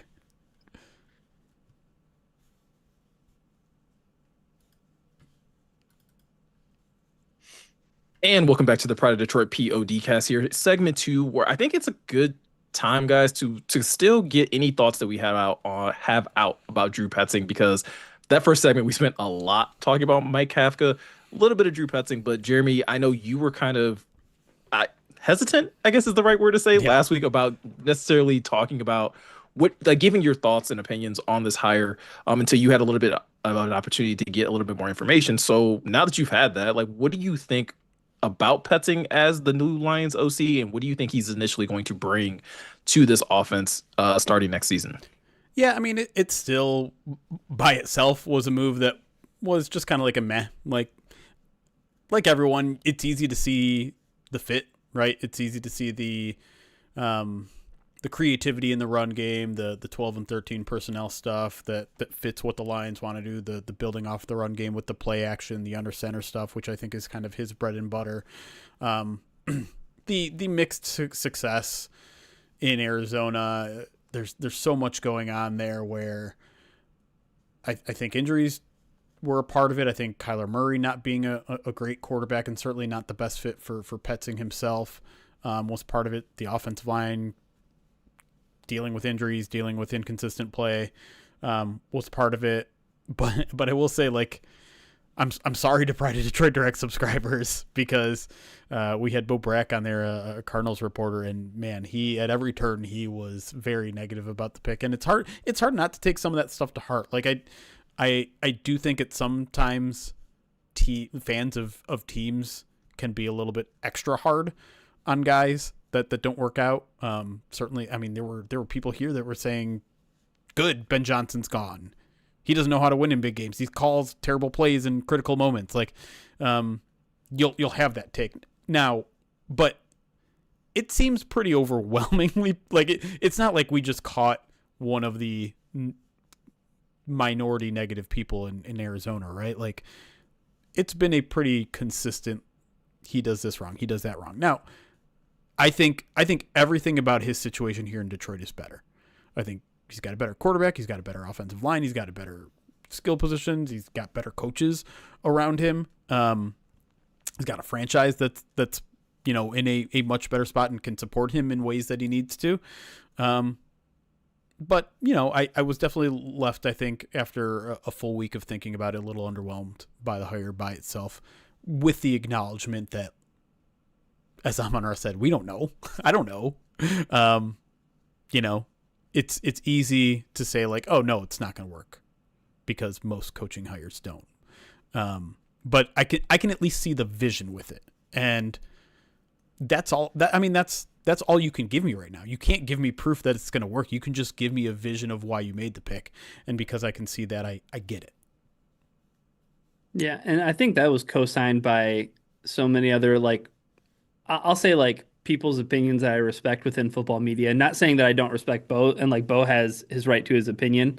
And, even though it was negative, I don't think it was like as bad as I've seen it out in, like, Twitter sphere, right? From like some other, Sure. like, Arizona people. But I think the Nate Tices of the world, Ben Solaks of the world, there were a lot of people that I think, at least to your point, Jeremy, and Chris Long was pretty, Chris Long's interesting. effusive in their praise, or at least being like, I see why. I see when I connect him to Dan Campbell, this makes sense because of what we've seen in years past before John Morton, or finding a way to maybe recapture some of the stuff that they were doing creatively in the run game, which doesn't seem like it was John Morton's bread and butter, to say the least. So, but you pair that, Miko, with the Kafka hire, and I think you go from being underwhelmed or concerned to being, I'm like feverishly optimistic. That's the way that, like, I'm describing it, because now you have that perfect marriage between run game guy, passing game guy, hopefully, working together to get this Lions offense back up and running. But that's the one point, Jeremy, that you said, like, with Petzing, there's so many different pieces to consider. Losing Clayton Adams, you're losing a bunch of guys on offense. You're dealing with a quarterback that can attack the middle of the field, Kyler Murray, because he's vertically challenged in comparison to Jared Goff, who's 6'4". But then maybe you saw some of that stuff with Jacoby Brissett, who's the same size as Jared Goff. But you also want to say, well, they're playing from behind. Of course, there's going to be a lot of yards and a lot of, points and stuff like that.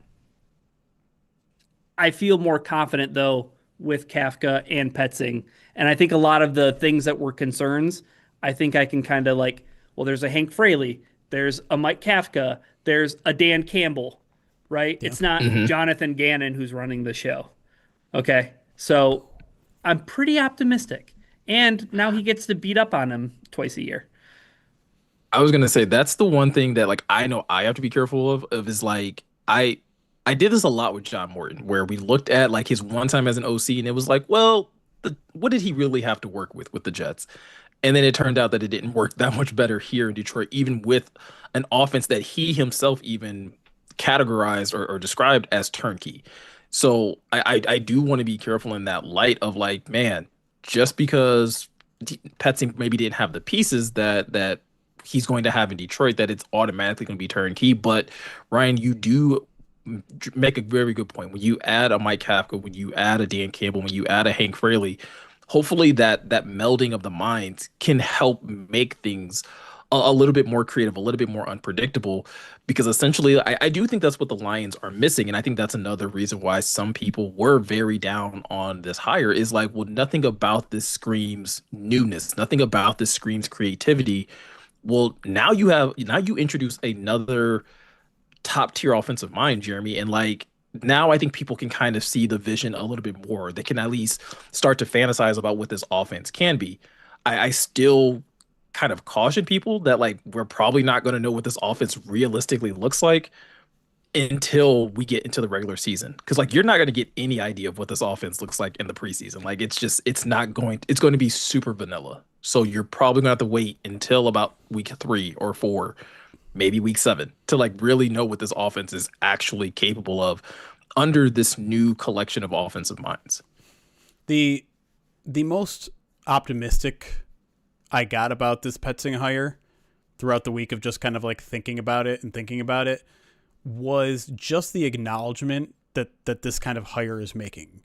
It's acknowledging that the run game wasn't good enough. It's acknowledging that the run game was bad. And you could easily ignore that. You could easily like look at yards per carry.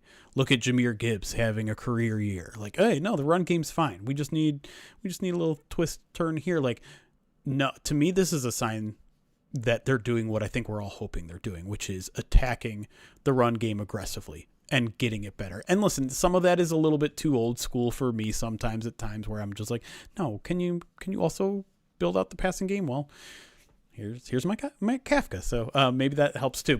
But I think to those people that are concerned, that there are a lot of people that I know have kind of checked out of the OC thing and just fix the offensive line. That's all I want.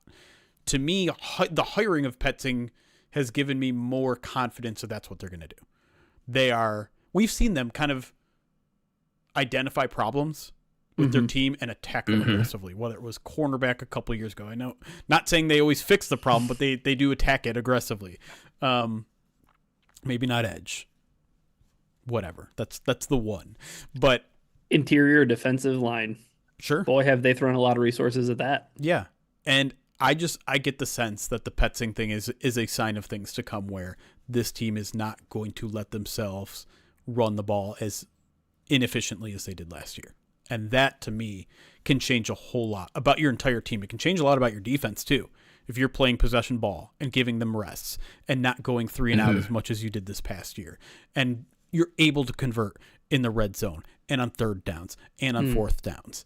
And so I know that's not specific to Petzing necessarily, other than you're getting a guy that I think is creative when it comes to running game stuff. And so that's to me like the most positive spin you can have on a hire that is a little bit of like, okay. Yeah. So are you saying that when John Morton said the problems in the run game when it came to blocking and execution, the call was coming from inside Allen Park? It might have been, yes. Yeah. Okay. Yeah. I do want to like pinpoint something that you did say though. Like the Lions have always found a way of hyper focusing on an issue and then at least trying to aggressively fix it. And it does, like you said, with the run game specifically, it looks like they're doing that with the Petzing hire. I think you look at also the retirement of Dan Skipper, and it's only going to highlight that need even more. While this is a guy that is more so was a reserve and served as a rotational piece, the Lions, I think, instantly find themselves in a situation where you're kind of like having to ask yourself internally, do we feel like Giovanni Manu is progressing the way we want him to?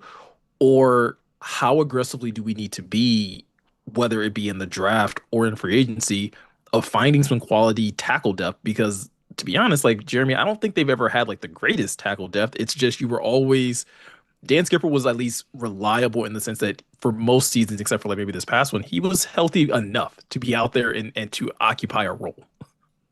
Yeah. I mean, it's interesting because I feel like 2-3 years ago, before the Cowboys game, the infamous Cowboys game, we were all like, the line should upgrade from Dan Skipper as OT3. And then that game happens and he does some of the jumbo tight end stuff and we're like, he can stay. He can stay. And I'm not saying he's never been good enough, because he did carve out a role that he was good at. That was not only, I think, effective for what he's capable of doing, but highly entertaining at times. Watching him run routes, highly entertaining. Remember, he had to fill in at guard for a game or two. Yeah. You know? And I mean, a really awesome, fun career. And I really feel like his first time really getting on the map was actually Hard Knocks, where like you saw a very emotional Dan Campbell and Dan Skipper when they had to cut him on cut day, and you're like, oh man, Dan.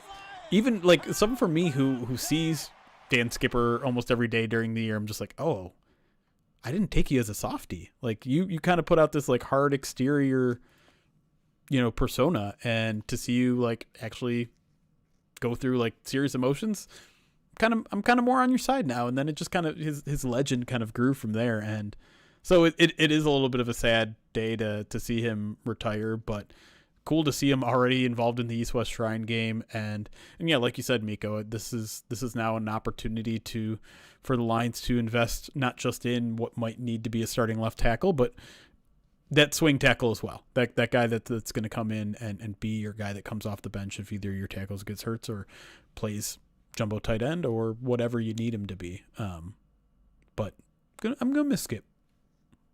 Yeah, I think it kind of speaks to the precarious position that the Lions just may find themselves at tackle. Like you mentioned, Jeremy, maybe it's also having to come up with a plan for Taylor Decker. And this is something that I think that as Lions fans, if you've been watching this football team for the past really 4 or 5 years, when Panay comes in and you have a tackle duo of Penei Sewell and Taylor Decker, you don't really know how spoiled you are. Because the rest of the NFL, to have 2 tackles that you could at least assume were going to give you good to great play week in and week out, there's not a lot of that going around in the NFL. Ask Joe Burrow, right? Like ask I would say over half the teams in the league, do they have 2 starting tackles that they love, that they wouldn't think about upgrading from? And that's been the position that the Lions have been in. And now you're in the spot where that swing tackle, you're really hoping, as you pointed out, Miko, that it's Gio who takes that step. But it certainly sounds like from Brad Holmes' end of the year press conference that they're not just going to assume that step is going to happen. They're not just going to assume that they're okay with where they're at the tackle position. I know that they have things that they have to figure out along the interior of the offensive line, but that seems to be like the biggest thing, like you said, Jeremy. There's people that are like, I don't care who the OC is, just fix the offensive line. I know that's the route to this football team becoming Super Bowl contenders again. So yeah, Dan Skipper's retirement, maybe Taylor Decker's retirement, maybe Graham Glasgow's retirement. Like all these things are big factors for the Detroit Lions next year. And I think the fact that they're just questions at all is a reason enough to highlight them, right? I think Brad was asked about this during his exit press conference where it's like, hey, did you learn anything from the Frank Ragnow situation? And I think that should have been like one of the biggest takeaways from that situation is that if players start contemplating retirement, if it's at the forefront of their minds, don't wait till they walk out of the door to be like, okay, do we have the guys in place? Like, aggressively attack that position. And I think it's one of the reasons why I remain optimistic, Jeremy, going into the offseason that the Lions are going to attack it. I don't know if it's going to be in free agency. I don't know if it's going to be in the draft, but I would be shocked to go into the offseason and at least not feel like they addressed it at all at this point. Yeah, I mean, we know Brad's tendencies are to fill holes in free agency and just draft the best guy available. So I would hope you're drafting or you're signing an interior guy, whether that's a center or guard, depending on obviously what the team does with Ratledge, and a tackle, starting capable. It doesn't have to be a long term, it doesn't have to be a 4-year, $65 million deal for a starting center, or it could be a Kevin Zeitler type of thing where you're doing a 1-year plug-in for a veteran that might not even start, right, if you end up drafting a guy. But there needs to be an investment in both, in my opinion, because you need someone for the short term in case the draft doesn't fall your way, and then you need someone for the long term, both at left tackle and at center. So that needs to be part of the game plan in the draft as well. But yeah, the tricky part is just resources, right? They're projected to be over the cap. Obviously, they can do a lot of things with restructures and cuts to get them into the place they need to be. But I'm curious if the Lions they turn up the notch of aggressiveness in free agency just a little bit and maybe put themselves in a little bit more vulnerable of a salary cap situation, not just this year, but maybe the next year, because they realize how desperate of a situation this is on the offensive line. I do want to make a shameless plug for the Pride of Detroit website, because I do believe there was an article that was put out today, maybe yesterday, just kind of highlighting some of the upcoming free agent possible players that are available that have ties to Drew Petzing. And I thought there was a couple of interesting tackle options. Now, the concern that I have, though, and I'm pretty sure a lot of Lions fans will have the same concern, is some of those tackle options also have injury concerns. And we know that Brad Holmes has a tendency to go bargain bin shopping when it comes to these types of players. But in listening to what you just said, I think that's a scenario where it's if Brad wanted to kind of double dip at a position where it's hey, we want to see if we can get a veteran, maybe on a cap friendly deal, and as well as draft and not keep ourselves hamstrung to we have to take one in the first round, right? That to me seems like a good way of approaching something like that. Yeah, it's it's a Roy Lopez, Tyleik Williams situation. Yeah. Because it's kind of like you said, if they are at least starting capable, then at least you don't have to worry about well, our rookie has to be ready from day one. Maybe you can have a little bit more flexibility and a lot more competition going into camp, which is, Ryan, something that this team has. I feel like that's almost been the resounding thing to come from both Dan and Brad at the end of the season was they plan on cranking up the level of competition this offseason. Yeah, and again, with the tackle position, the offensive tackle position, that's a premium position. If you're going to go sign a guy in free agency who plays left tackle or who plays right tackle, and you're expecting them to be a starter, they're going to come with their fair share of warts, right? Whether it's up and down play, whether it's, one of the names that I mentioned in my article was Jonah Williams. I know that's a name that some people are like, oh no, not Jonah Williams, but a guy who missed 19 games over the past 2 seasons, but played admirably at times with Cincinnati before his stay in Arizona, that he dealt with a lot of injuries. But that's what happens on the open market when it comes to offensive tackles. And you think back to when the Lions shelled out the most money that they had ever shelled out for a right tackle in Rick Wagner under Bob Quinn. You could argue that Bob Quinn's biggest miss along the offensive line was going outside and making Rick Wagner the highest paid right tackle in football at that time. So the luxury that the Lions don't have, though, is I don't think the Lions have the luxury of drafting and hoping that the guy is just incredible, right? And especially at 2 spots, it feels really you're really testing that whole draft theory of getting a center and a starting capable left tackle if Taylor Decker is going to retire. You're gonna draft a starting center and a starting left tackle, and if you're not starting a drafting center because you think that's Tate Ratledge, or Miles Frazier, here we go, right?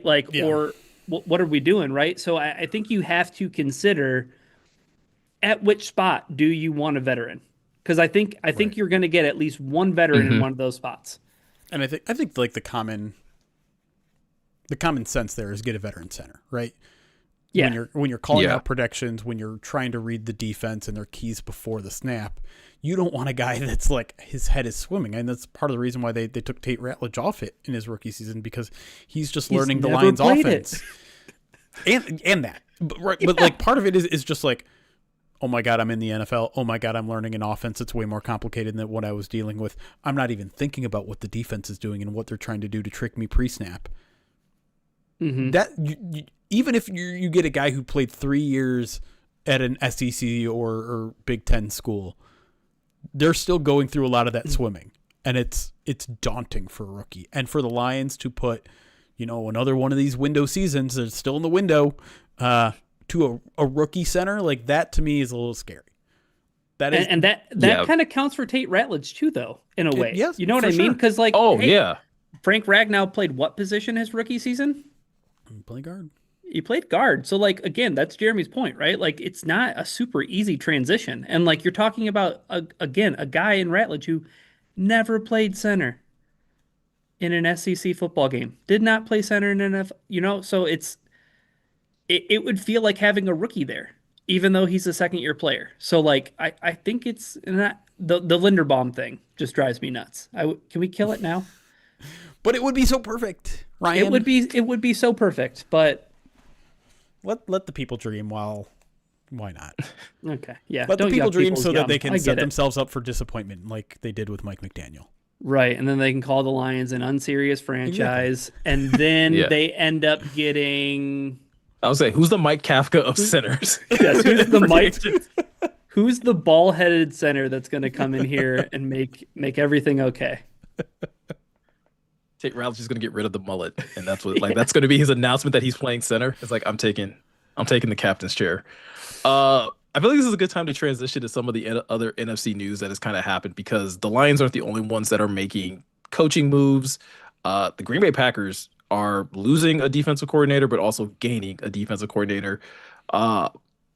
Any thoughts and opinions? Like, are you more concerned? Or are you less concerned? Jonathan Gannon, obviously, former head coach of the Arizona Cardinals. I don't know how to feel about this move, honestly.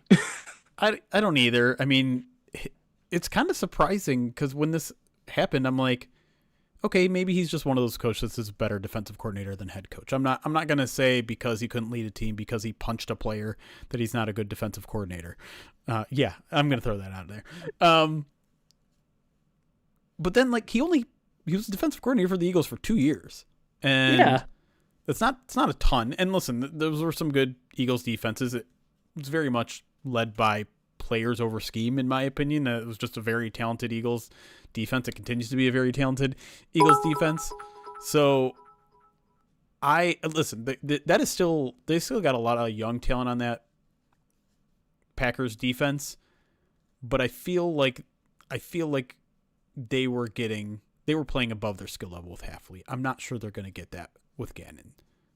I think in general, it's an underwhelming signing, very much in the way that Petzing kind of was, and I even joked about it on Twitter. Like, Packers fans were very much as underwhelmed and as disappointed in that hiring as I think Lions were initially with Petzing. And then they went and lost their secondaries coach today too. Petzing took him with him to Miami, and so listen, that was a improving defense that was heading in the right direction under what I believe to be a pretty good defensive coordinator. And so I do think you could see a little bit of regression with that Packers defense this year. And if that's the case, there's going to be more pressure on their quarterback, and they're not going to have the best backup quarterback in the league anymore. So I don't know, regression in 2026 for Green Bay. Do you know the interesting overlap with Jonathan Gannon and somebody in the Lions front office? Jonathan Gannon was a professional scout with the St. Louis Rams from 2009 to 2011. Oh, I thought you were going to say he was in somebody's wedding.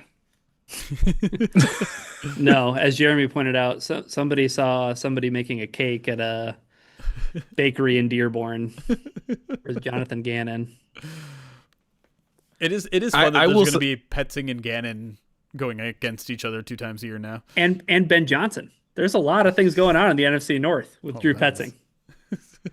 Yeah, there's a lot of interesting relationships. I will say the news that I am the least happy about is the fact that Brian Flores appears to be staying in Minnesota. What do we have to do to get Brian Flores a head coaching job anywhere else at this point? JG Wentworth.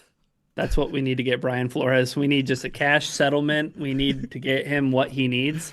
and move on. Because that's what's keeping him from becoming a head coach. It feels like. Call Sam. Stop with the RESPCT commercials and go get Brian Flores the settlement that he deserves from this lawsuit. It's I don't know. It's the one thing that I kind of like. It feels like that's the thing that's holding him back at this point, is just the fact that like everyone wanted to interview him, so it's like clearly there's some level of intrigue. But I also feel like, again, without knowing what's happening behind closed doors, you have to feel like every owner, GM, or whatever is asking like, so what's up with that case? Is that and I feel like that's an unfortunate thing for him, but I feel like it's even more unfortunate for the Lions, because like it's another thing that you kind of have to deal with, because he just seems to be a matchup nightmare for the Lions, or at least has been the last few years. Well, this year he was better. The Lions were the only one that seemed to have the skeleton key for him before this year, and maybe that was a Frank Ragnow thing, maybe that was a John Morton thing. Who knows? Maybe it's just the Lions' offensive line was bad this year, and it was better before. But yeah, I mean, I don't think anyone in the NFC North is thrilled to see Brian Flores almost certainly around for another year here. But I don't know. I mean, the good news is that I'm not that optimistic about anything else that's happening in Minnesota. That's fair. They're an old team that spent a lot on free agency that can't draft particularly well. So. I was mostly bummed to see McCarthy go to Pittsburgh, because it felt like we were really close to getting Aaron Rodgers back in the NFC North for 2026. With the Vikings? I thought that would make a lot of sense. If you're here's the thing, like, guys, if you woke up this morning and you were a Minnesota Vikings fan, was last night like one of the worst nights that you've had in a long time? Where you just have to sit there and say, my franchise chose J.J. McCarthy over Sam Darnold. It's in between them and Titans fans who had to go watch Vrabel get to the Super Bowl in 1 year. That's fair. Yeah. True. It's the ultimate bad franchises. I was going to say, at least if you're the Titans, though, you can be like, hey, we were doing like a fresh restart with a new quarterback. Like, you literally basically felt that you had the better quarterback, though, if you were Minnesota. Like, you were like, no. We can still do everything we used to do with JJ. It has never felt like there's a ton of confidence over there, right? It just never felt like, oh yeah, like everything is JJ McCarthy, everything is aces, man. This is going swimmingly. There's no rumors that anybody like Diana Rossini is having to squelch about, Aaron Rodgers ending up in Minnesota. And I just thought, I don't know, maybe there's still a good chance. But I don't know if it'd be more hilarious to see Aaron Rodgers again in Pittsburgh, or if it would be beneficial for the Lions for him to be in the division in Minnesota. I don't know. It would, for him to do the full Brett Favre would be pretty funny. The full Brett Favre would be really funny. It would be. It would also be funny to see. Not the full Brett Favre. Not the full Brett Favre. Oh God, no one needs to see the full Brett Favre. I don't know. I think I still would find it comical. At this point, though, like, it would be funny to see him try to explain, like, no. See, I had a stop in Pittsburgh, and Brett didn't have a stop in Pittsburgh, so like I'm the best. Yeah, exactly. Oh boy. Last bit of NFC North coaching news: the Bears lose Eric Bieniemy to the Kansas City Chiefs, who is going to be their offensive coordinator. I'm gonna be completely honest with you guys. Did not know Eric Bieniemy was the running backs coach in Chicago, and I don't know if that necessarily is going to have any type of impact on what they do next year. I think obviously you look at what DeAndre Swift and Kevin Monangai were able to do this year. Clearly, he got a lot out of that running back room, but I still think there's a lot of the weight is still going to be on Caleb Williams and Ben Johnson's shoulders going into next year, regardless of who the running backs coach is. Yeah, it's always hard to gauge how much that matters, how much of an influence a running backs coach has on an overall offense. But, he was also a pretty smart guy, right? He's been around that Chiefs offense for years. He's been around Andy Reid for years. And so I'm sure it was nice for Ben Johnson to have that veteran guy on his side, in his pocket. And yeah, like, listen, to me, it's not just, while I think the scheme and the improvement of the offensive line was a big reason why the Bears running game was as good as it was this year. I think if you sat and watched those games, you cannot tell me that DeAndre Swift doesn't look like a better back than he was 3 years ago. He looks way better. Mm-hmm. His vision's better. His physicality is better. His contact balance is better. It's not perfect, but he became like a real, like, borderline top 10 running back this year. And I don't think that's hyperbole to say. And so is that Bieniemy? I mean, probably a little bit, right? Sure. Deserves some credit. Yeah. I'm going to give most of it to Ben Johnson, though. I was gonna say, yeah, probably a little bit more to Ben, but I agree with you in the sense of you don't necessarily know the impact of those coaches, and it's one of those other, like, things that we're gonna have to see next year is if the Bears are able to kind of recapture that success that they saw in the run game. I think also, DeAndre Swift being probably the healthiest he's been in a while, like, contributed to that a lot, because I feel like, especially in his time here, it always kind of felt like that was weighing on him, and that kind of impacted his production on how much is he supposed to play through injury, or what the expectation was for him to do that. And so it seems like it seems like he didn't necessarily have to worry about that as much in Chicago this year, with him just being healthier. Yeah. But I mean, this is also the new normal for Chicago. Their window is closing because now their coaching staff is going to get picked apart, just like the Lions did. Brain drain coming in Chicago. That defense is going to have to get a lot better than if anyone's going to want, Dennis Allen anytime soon. Fair. All right. Well, any other thoughts, opinions? We talked a lot of Kafka. We talked some Petzing. Anything else that we kind of missed? Nah. I mean, I think we're going to talk more about the NFC and AFC Championship games during our break. So if you want that bonus coverage, got to head over to the video streams. And also, like, Jeremy wrote his big takeaways from things that people are saying about roster and team building when it comes to putting together a Super Bowl caliber. Yeah, just spend all the money that you don't have because you have a franchise quarterback that costs $50 million a year. Oh, that's going to be such an interesting conversation this offseason. I mean, listen, if there's one thing I want to talk about, it's that. It's this narrative that, like, oh my God, did you see how much the Patriots and Seahawks spent in free agency this past year? That's how you build. That's the new way to build. It's like, no, they have a guy on a rookie contract that's like $9 million cap hit. Sam Darnold is like a $13 million cap hit. Yeah, you can afford to do a lot of awesome things when your quarterbacks are taking up a fraction upon a fraction of your salary cap. And you should. But the challenge is finding that young or cheap quarterback that can actually ball. Good luck. Yeah, I would happily take them through the graveyard where I show them the 2022 Cincinnati Bengals and like 2023 New Orleans Saints and all the spending hell that those teams put themselves into by going, cuckoo for Cocoa Puffs during free agency. So, and just the notion that, like, Brad Holmes doesn't do enough during free agency misses a lot of the nuance and the important parts of, like, why the roster was even held afloat, like, in certain points of the past two seasons on defense, right? Like, I think Eric did a good job writing up about O'Neill's impact on the safety room and how you got a guy plucked off of, in Thomas Harper, you got a guy who, you got after roster cut down and he played meaningful minutes and played well. Eric Hallett gets picked up by the Tennessee Titans off of the practice squad and signed to their active roster because of how well he played in Detroit. It's like filling out the margins of the roster with, like, cost-effective players is something that Brad Holmes actually does really well. It's just he's kind of missed on some of the bigger ones. Like, when he took a swing, he missed on Cam Sutton. When he took a swing on DJ Reed, like, that has to be TBD.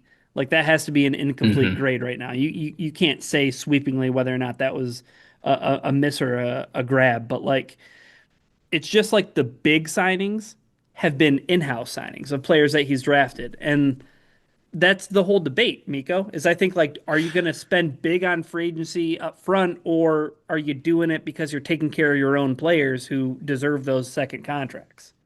And I think that's like where that's why I think it's unfair and hard to criticize him right now. Because are you telling me that you don't want him to pay Amon-Ra St. Brown? Are you telling me that you don't want him to pay a Penei Sewell?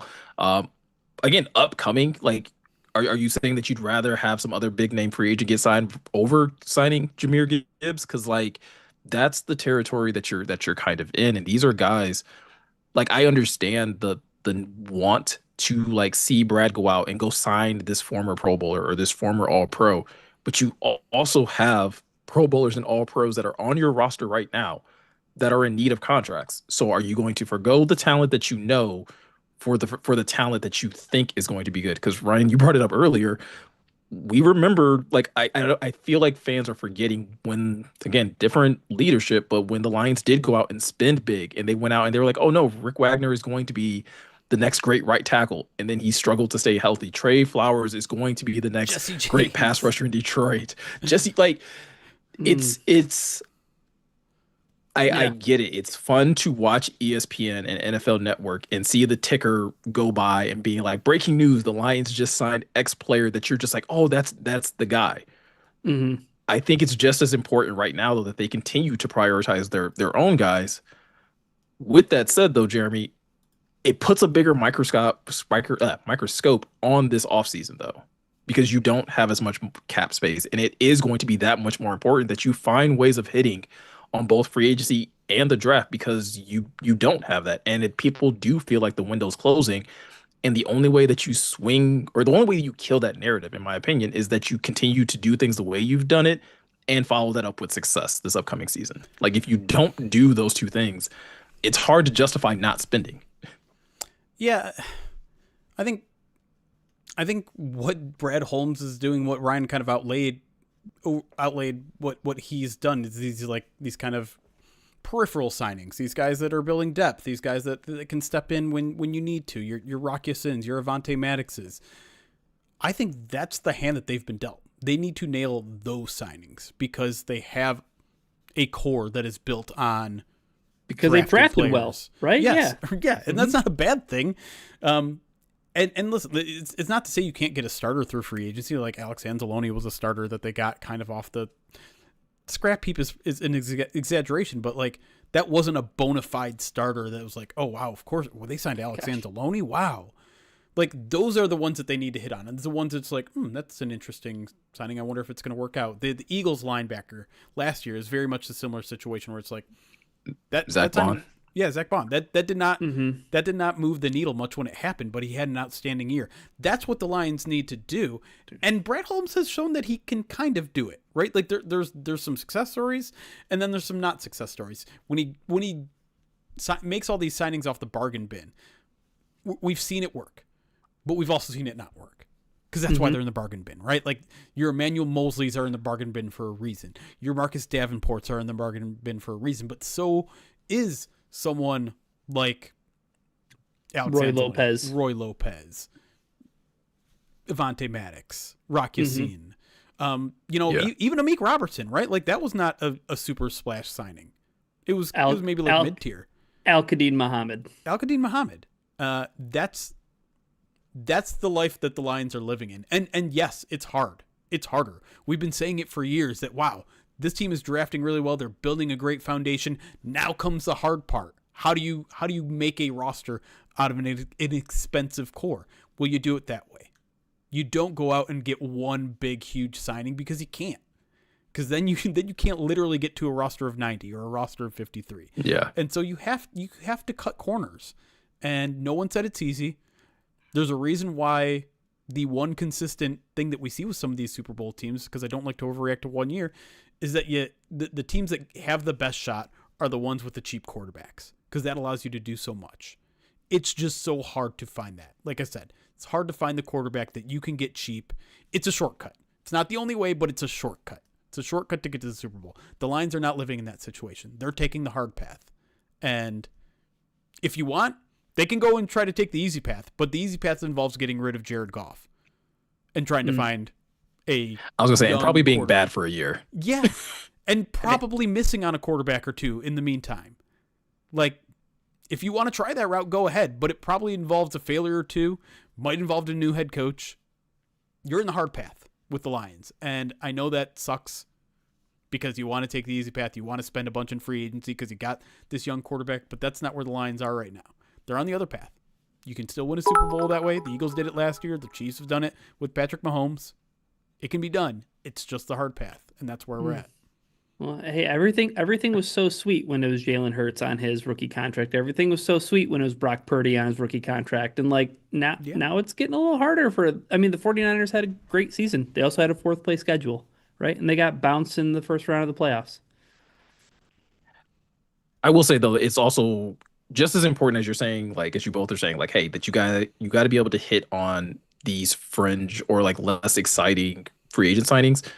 It also highlights like why you do have to hit consistently on the draft, right? Yeah. Because you can't really afford to have too many of the 2024 draft classes because it drastically sets everything back. And I think, Jeremy, to your point about the teams that remain in contention, it's what the Eagles have done well. It's what for the most part what the 49ers and other teams have done well to, like, maybe they'll have a down year, but they bounce right back because they know how to retool. So if you can't do it through free agency, you have to do it on the draft. And I think whether it's fair or not, I do think there's going to be a good amount of eyes on this draft class specifically and what Brad does with this draft class, because you are coming off a down year, right? A year that is below the standard of what this team has set over the last couple of seasons.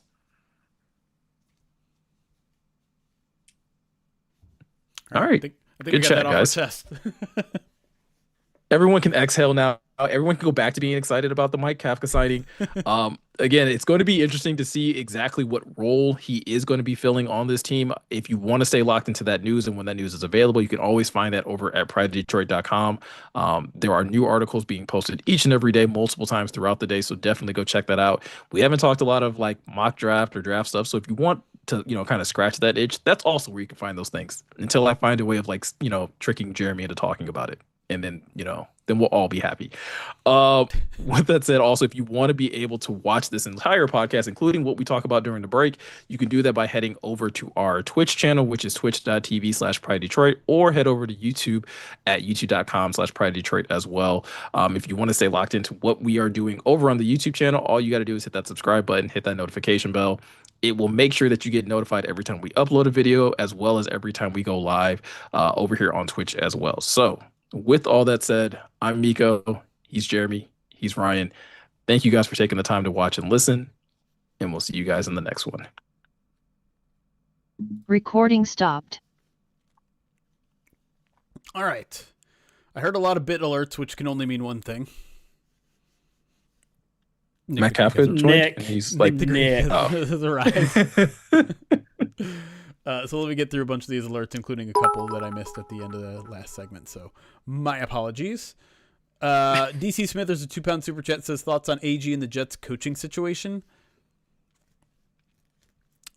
I feel like I'm finally like the I'm in the phase of Aaron Glenn already.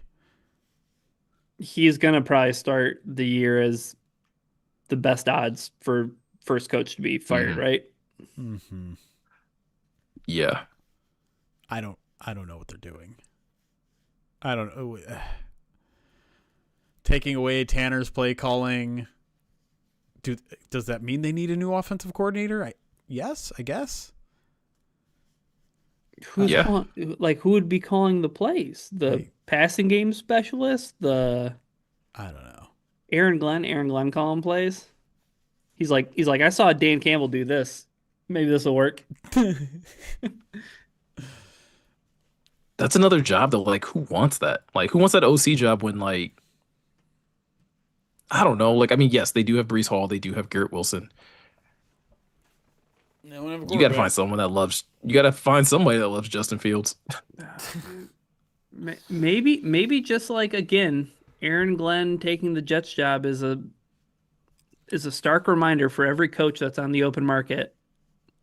Do not just take a head coaching job just because there's one available.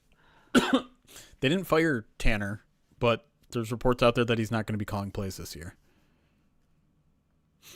No Malik Willis. No Malik Willis to the Jets. Come I've changed my Throw stance on that. Throw him a bone. He's gonna get killed. No, he's fine. He's got to go to a good situation. They're Miami. It feels like the Jets situation shouldn't be as bad as it is. Right? Like, didn't they I feel like they recently invested in their offensive line, like not too long ago. You have Garrett Wilson, you have Breece Hall.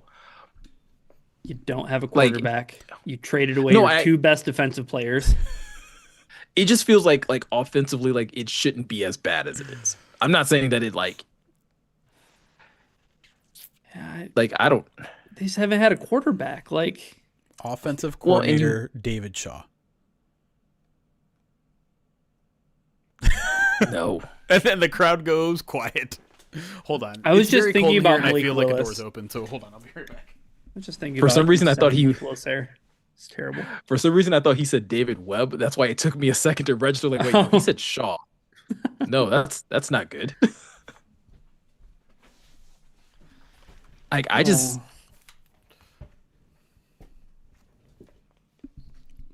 What happened? I don't know. I almost feel like if I was AG, I'd just resign. Like, I'd just be like, dude, this isn't what I signed up for.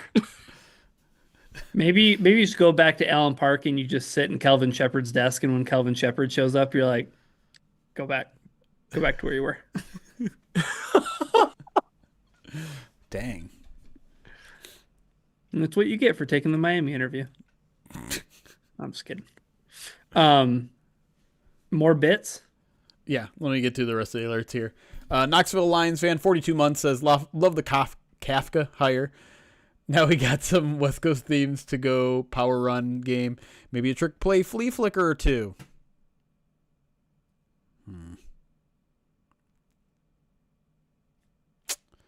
You had me for a while there, Knoxville Lions fan. I was with you. L55 Fury, thank you for the follow on Twitch. Monty Too Hottie, 51 months, says, Jeremy, please stay away from the Red Wings. We have a good thing going. What do you mean? They were on national TV 2 days in a row. Yeah, but and now Ed Vinson's hurt through the Olympics. So did you touch them? One night they played at the game started at 9:30. It was against Minnesota, which also was confusing to me. Like, why are you playing so late? It's Minnesota. They're one time zone away. It's Minnesota. And I watched the first period. Predictably fell asleep. Woke up right before the end of the third period. And got to watch them lose in overtime? Mm-hmm. Yeah. And then I just was like, hey, it's 1 a.m. The Australians opens on. I'm going to stay up for 2 more hours and watch that. Yeah. Awesome. Yeah. Great sleep choices this offseason so far. The best. Nick the Greek 4. I don't know why I said your whole name. Nick the Greek 420. I feel like I've never included the 420. 62 months says the reviews are in. New Lions coaching staff gets 2 very big thumbs up. A weirdly ordinary message from you. Wait for one of the next ones. I can't wait. LJ Featured, thank you for the 13 months subscribed on Twitch. Nick the Greek, 100 bits, says new nickname for Kafka and Petzing duo. I worked myself into the corner by reading it without reading the actual payoff. The shocker. Nick the Greek, 100 bits. Okay, fine. Brad Holmes was the one who orchestrated both these hires. Grit is out and villain is in.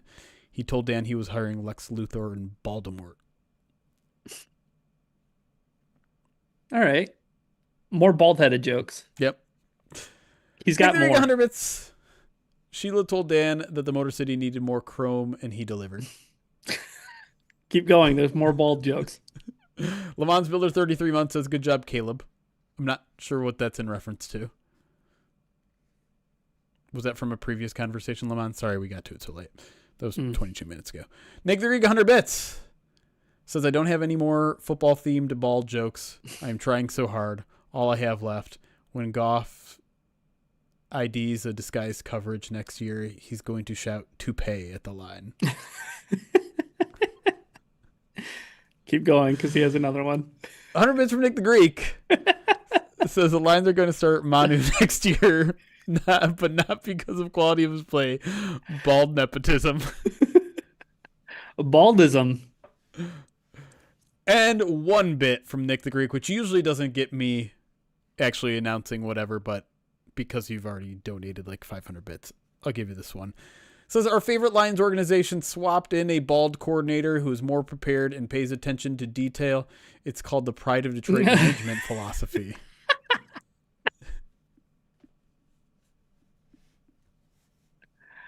At least when it comes to the podcast. It took me a minute. 10 bits from JT Sam says, sick, hick. Wow, what? Hicks, Nick, sick, slick, bricks with picks and sticks. Nope. Why'd you do that? I feel like I'd end up like saying a slur if I tried to say that. I was a little out loud. like, I stopped halfway through. I'm like, is this trying to make me say like, one smart fellow, he felt smart type thing? Are those all the alerts? That's all the alerts. We're caught up. I was going to update this sub goal since I never do it. We're at 392, by the way. 808. I feel like we haven't hit 400 in a while. Probably thanks to that 75 gift bomb we got last stream. But I'm going to update it. 392. And again, shout out to the people who listened to our plea a couple weeks ago to send us more reviews on Apple Podcasts. And we get more? Yeah, we're over 900 now, like 908. Oh, dude, we need to get to 1,000 before the season starts. That's the goal. Nice. And it would also be nice to actually get reviews because we got a lot of ratings. We only got 1 review and it was a 1-star. It was like, whoa, Marty. If you don't know anything about Petzing, then why would you even do a podcast about him? Like, it happened right when we were live. What do you want from us? Just take a screenshot. We had these tiers. We're doing this tier thing. Monty Tuhati with the 100. I'm sorry. Sorry, 10. 10. Sorry. I was just so used to saying 100 bits. The 10 gifted subs from Monty Tuhati pushes us. Hasn't updated the number yet in Twitch, but we are now, I'm almost certain, up to 402 subscribers. Thank you, yeah, buddy. Marty. Yeah, can we get some Marty chats in the chat? Chants in the chat?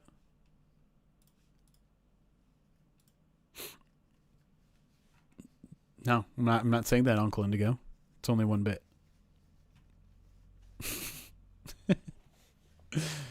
Over 400 subs. That's exciting. Appreciate it, guys. That would be a scary Twitch receipt. There it is. 402 subscribers. Official. We'll, you know what?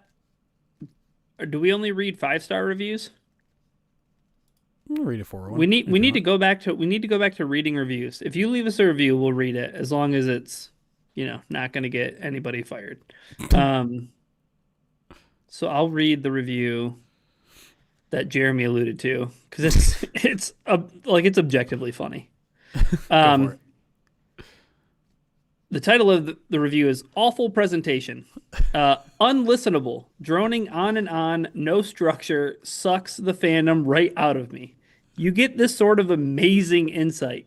On the new offensive coordinator podcast, I heard, quote, I don't really know much about the guy. Quote, well, then why am I listening to you?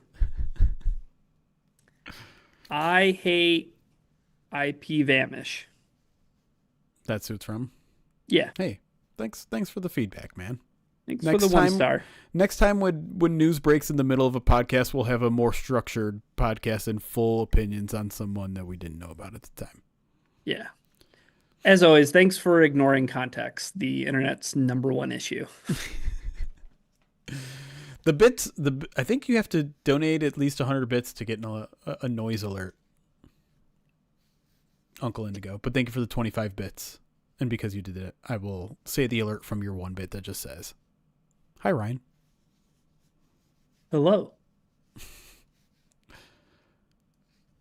Someone asked, What do you guys think about restructuring? What do you guys think the restructuring is going to go ahead of free agency? I think it would be smart to start with Goff. Probably not do a full restructure, but you can take as much as like, it's a $55 million salary, and you can basically take that down to like 1.3 if you want, and convert everything else into a signing bonus. If you were to take 50 of it, of the 55, it would clear up 40 million in cap space and already put you in the green.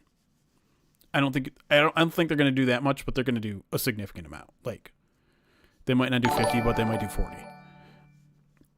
I think it would make sense to do it with Panay too.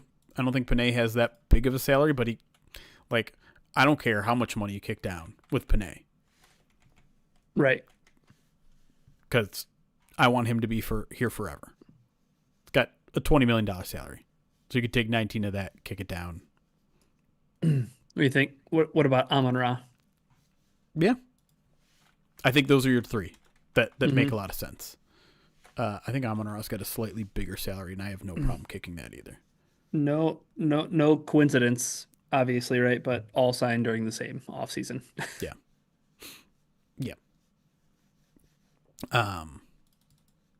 Do you think maybe they should hold off on Amon-Ra because now fans hate him?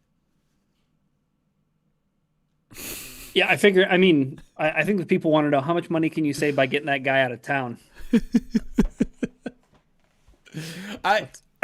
What's the dead money like, Jeremy? Move on. I'm with Arif Hassan. Amon-Ra's a slot merchant. Get him out of here. I do. First of all, like, this has been a little bit of a rough year for Amon-Ra in terms of like PR, because I wasn't even going to reference what you think I'm referencing. There's a lot, but yeah. But like, people were down on him for the drops already, and then when you start performing poorly and you're doing a podcast, for some reason people blame the podcast. I don't understand that correlation. He's been doing the podcast for like 3 years now, and didn't seem to be affecting him too much the first couple of years. But I feel like there's this perception that Amon-Ra is not focusing on football anymore. He's trying to be too Hollywood. He's doing receiver, and he's doing his podcast, and he's in commercials. And now he's not. Like, if there is one person in the world you cannot claim is not working hard enough and is not focused, it might be Amon-Ra St. Brown. And it's very funny to me. I was surprised by like how offended people were, but at the same time, like, I was surprised initially, but then it was like, okay, yeah, like, anytime you tell anyone, like any fan, anytime an athlete tells fans that you don't know ball, like, it hits a nerve. Like, regardless of how factual it is, right? It hits a nerve that, like, I don't quite understand. Like, do you want to hear that, especially coming like off a down season? Like, I get it. Like, no one wants to feel like they're being talked down to when it's like, well, you guys didn't make the playoffs and you guys underperformed. Sure. I just think like that's not necessarily the guy that you want to, like, to your point, Jeremy, like, I don't know if that's the guy you want to nitpick. Like, he's always been one of the hardest working guys, if not the hardest working guy in the building. Oh, yeah. A lot of people, though, after that comment were like, I haven't seen you on a jugs machine in a while. I'm surprised he wasn't petty and then just like showed. I'm surprised he wasn't petty and then just like showed himself catching passes like while playing 2K. Like, just I haven't heard you name off all the receivers that were taken in front of you. Okay, if I can talk about the actual comments, because I think him calling fans out for not knowing shit is actually the not offensive part of that. I think that's the true part of it. The part where I probably disagree with him is where he asks fans to just trust Dan Campbell. It's just like, don't you think he knows what he's doing? Like, maybe, but I also think there's reason his to doubt him. track record with offensive coordinators, not great. Right. He has failed in 2 of his hirings of an offensive coordinator, and so for fans to question that, like, I think that's okay. I don't think it does anyone any good to just be like, oh well, Dan Campbell hired him, so okay. Like, no, for that's sure. not analysis. But I do think, like, again, maybe I was taking his comment too literal, but like when he was like, do you guys think that like they didn't interview this guy? Because like I did see somebody we saw a literally TikTok account that was like, they didn't even interview the guy, which is just like that perception was out there, right? That like, oh, they didn't even bother to interview this guy. They just hired him out of the blue. Like, I think yes, it probably was a little too much to say it the way he said it, but I think the overall point was like, you guys are acting as if like they did not vet this person whatsoever. That's wild. I agree. I do like that's the part of being a fan that is like, that's just like, it's part of the territory of having fans. It's like, yeah, we do critique things. Yeah. Doesn't mean that we're the most informed about it, but like, yeah, we critique things because it's like, well, based off of track record, like this doesn't look great. You know, Dan has personally hired 2 offensive coordinators. He has taken play calling responsibilities from both and fired both within the same season that he's done so. Well, it's the same sentiment that you run into when Brad Holmes is drafting players. And you hear that from some people are like, you just have to trust Brad. You just have to trust Brad. And I know that's changed over the past probably like season and a half, right? Like, but after 2023, it was like in 2024, you could not question anything that Brad Holmes did in that draft because look what he did the year prior. Yeah. Right? So it's like, you just got to trust him. I tried to, and people yelled at me. Well, you're not exactly a height, weight, speed guy. So it's true. I don't know. I think like my biggest takeaway from that situation was like, I don't think anyone should have been nearly as offended as they were. If you were offended, like I don't think it was that big of an offense. Oh. Yeah. Sin the Half says thoughts on the Bill Center since Linderbaum will probably cost a fortune. That's McGovern, right? Connor McGovern. Mike Kafka.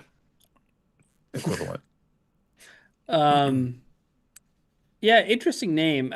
I feel like beyond Linderbaum, who I just assume is going to sign an extension with the Baltimore Ravens and probably become like the highest paid center in the NFL. Because again, the reason why the Baltimore Ravens did not accept his 5th-year option was because, as is not the case with other positions, like the offensive line is determined by all of the players on the offensive line, not the specific position you play. Yeah, so like had been paid like a tackle essentially. He would have been paid like I think it was $5 million more than Creed Humphrey, who's the highest paid center in the NFL for his one season. So that's why the Baltimore Ravens will come back and they'll take care of Tyler Linderbaum. So like Cade Mays is a name that I really like. I'm intrigued. Panthers, right? The Panthers center. Connor McGovern is a name that I'm intrigued by because they both have experience. Cade Mays is especially interesting just because he wasn't the starting center to begin the year, but Corbett got hurt early on and they went to Mays and then Corbett came off IR and they're like, Mays has played so well, he's just going to be the center. Yeah. So they had him just roll center for the rest of the season. I think he missed like a game or two where Corbett came in for him, but then when he came back, like he was the starting center. Played really, really well. But McGovern is, again, one of those guys who just has like quite a bit of experience. Both those guys are going to be expensive, though. Yeah. Like, so if Brad is going to sign someone splashy, hopefully everyone is like in love with the idea of like spending big on a center. Yeah. But like that isn't like it's not a sexy position to spend money on, right? But I do think Lions fans would get excited about that. I would hope so. Yeah. Yeah. Yeah, because at the very least, that doesn't mean that you're taking an interior offensive lineman with your 1st-round pick, hopefully. I think you're not into that. What? I'm not. It's Mel Kiper's mock draft that I saw, and I was like, I'd be underwhelmed. Mel has to retire. Still hasn't retired for the Jimmy Clausen take. He said that he'd quit if he wasn't a Hall of Famer.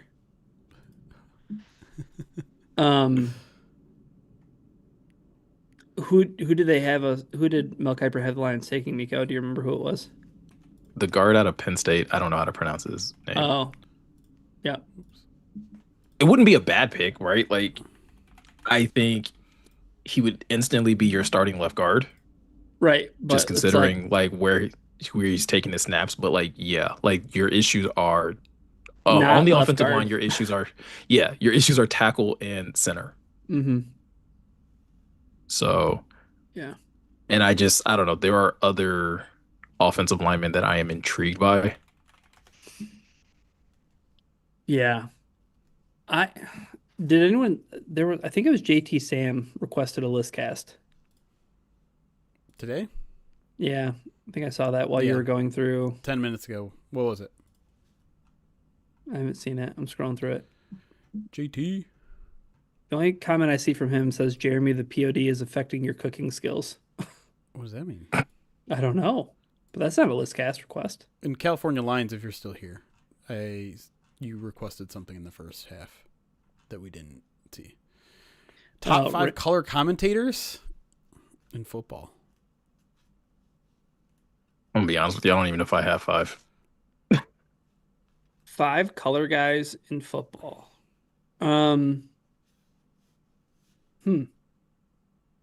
I love Greg Olson. I still think Greg Olson's awesome.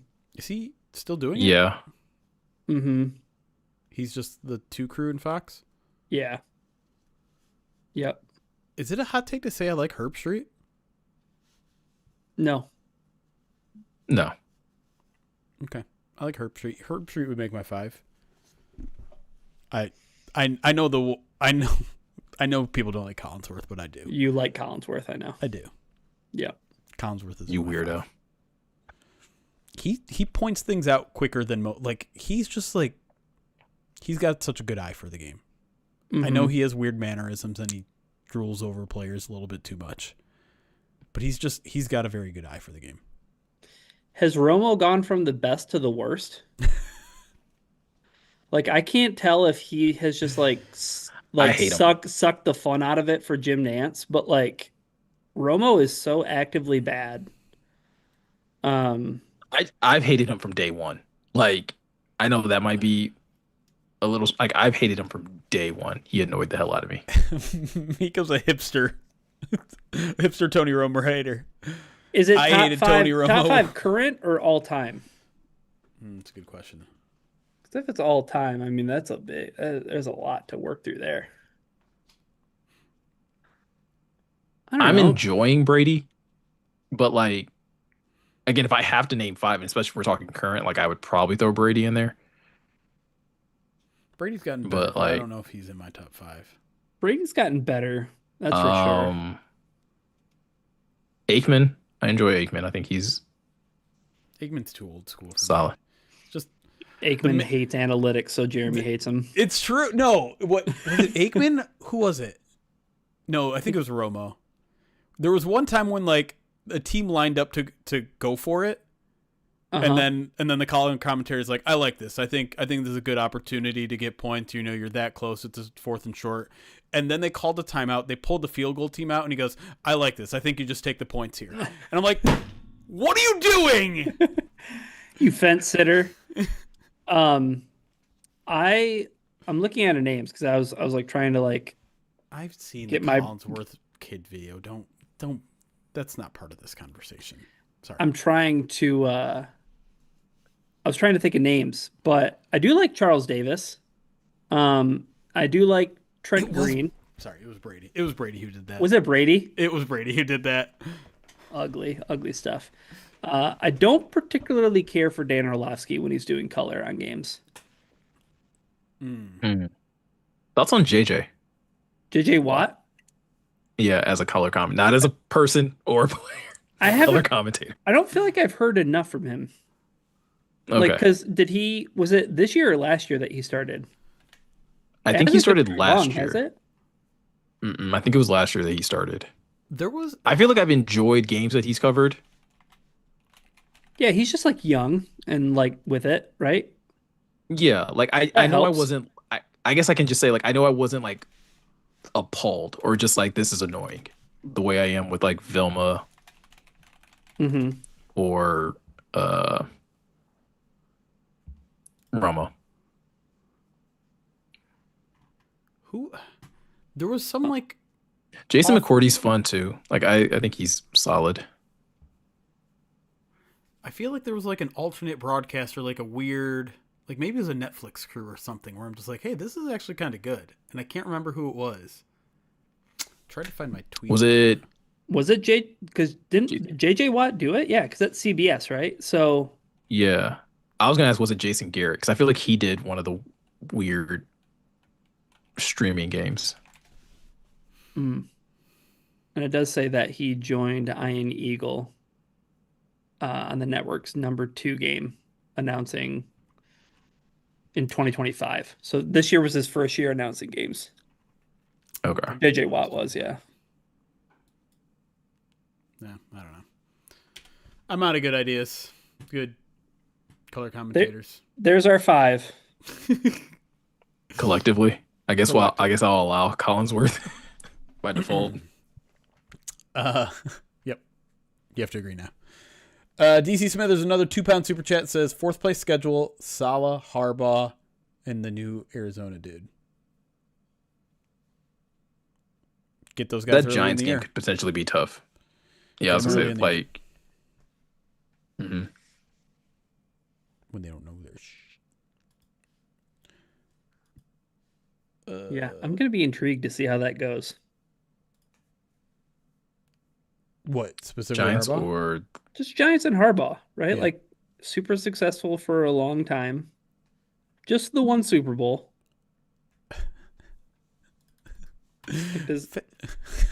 FaZe is threatening a bad think he review can- because we're Collinsworth merchants, and by we're I mean me. By you. Don't leave a bad Apple review just because Jeremy likes Chris Collinsworth. or at least average it out, seeing as Ryan and I don't like him, so You know average it what? out that way. Yeah. You know what? I really liked Mark Sanchez when he was doing color commentary.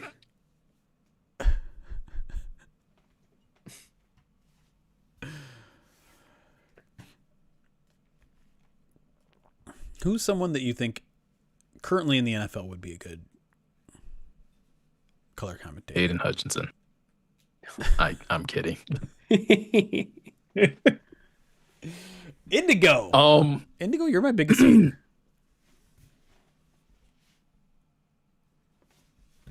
Lions player right It now? doesn't have to be.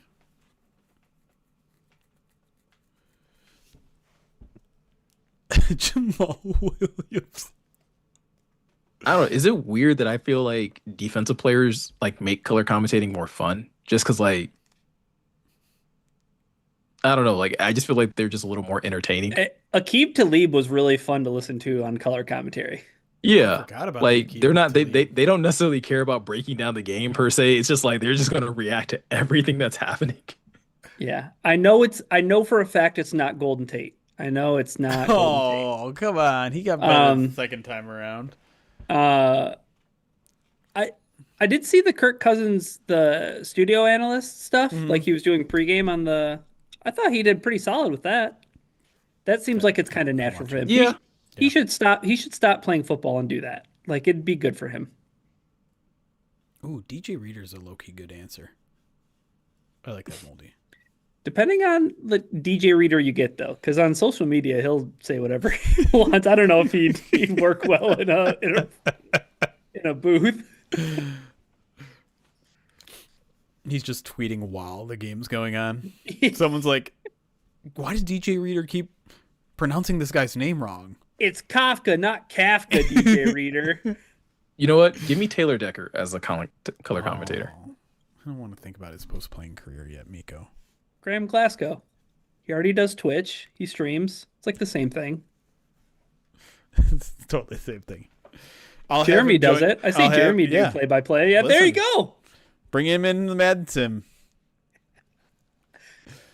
You could put it on like a fake-looking press release, like you're actually making a hiring or you're doing something. You know what I mean? Like Graham Glasgow joins Pride of Detroit Saturday morning Madden Sim. Why would I put out a fake press release? Who does that? I don't know. I would. You know what? But you know who it's going to be, guys? It's going to be Aaron Rodgers. That's going to be the next great color commentator, and we're going to have to hear all his amazing, because he's got to compete with Brady in another space now. He's got to like I got to prove that I'm the better guy. No one wants that. Miko. That's why we're gonna get it. That's why we're gonna get it. No. It's gonna be his Lionel. It's gonna be his final dig at Eric. That He's out like, there. I'm retiring. What was Luke Kuechly doing it? But he was doing the whole like Tony Romo thing, but not being insufferable with it. Like he was like calling out plays before they happened on defense. Oh yeah. Actually, you know who else was like kind of good at it? And I don't know if he's ever a color commentator, but like I do kind of enjoy listening to him talk, like break down stuff sports wise. Drew Brees. Oh yeah. Oh, he did a Christmas game. He did the Lions game, didn't he? Oh God, I don't know. I think you're right. Wow, there's a lot of fire Mikos in the chat right now. That's fine, guys. If you guys get rid of me, you guys get John Whitaker. So, you know, be careful what you ask for. Whoa! John catching strays. Shots fired at John for no reason. John won't hear that for at least a few hours because of the time zone. Yeah, that's how time zones work. They don't get. We're on live on YouTube at 5 p.m. Eastern. We're in the future right now. 8 p.m. Central. He can cross the border if he wants to see me about it. Miko, are we? I didn't know you had beef with Whitaker. No, it's just I'm just saying.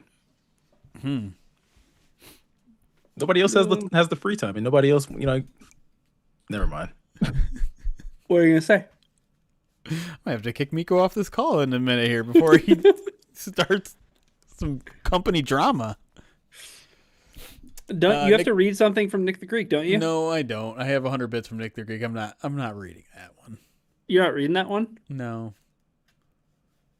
Huh. Do you want to read it? Well, it's how Nick feels about something.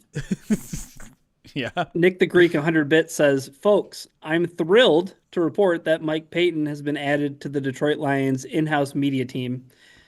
More bald nepotism."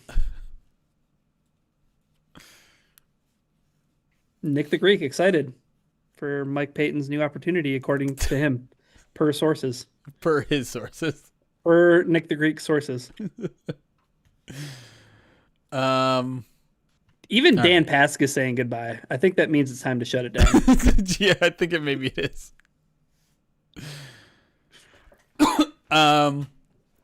Midweek mailbag will probably be on Wednesday. Someone did ask if it was a PODD exclusive or if it was a public one. I did not even realize it was the last week of January, and I feel like we only did 2 public ones. So I think we're going to do another public one, and then next week will be the PODD exclusive. Mostly because I forgot to send out a call, and yeah. Anyways, so Wednesday afternoon, midweek mailbag, almost certainly, except I also haven't talked to Eric about it. So Eric, if you're in the chat, confirm or deny. Lions Blood wants to know, is there a tariff on John Whitaker? I'm not in charge of that. Boulder Detroit Lion accepts your explanation, Jeremy. Great. All right.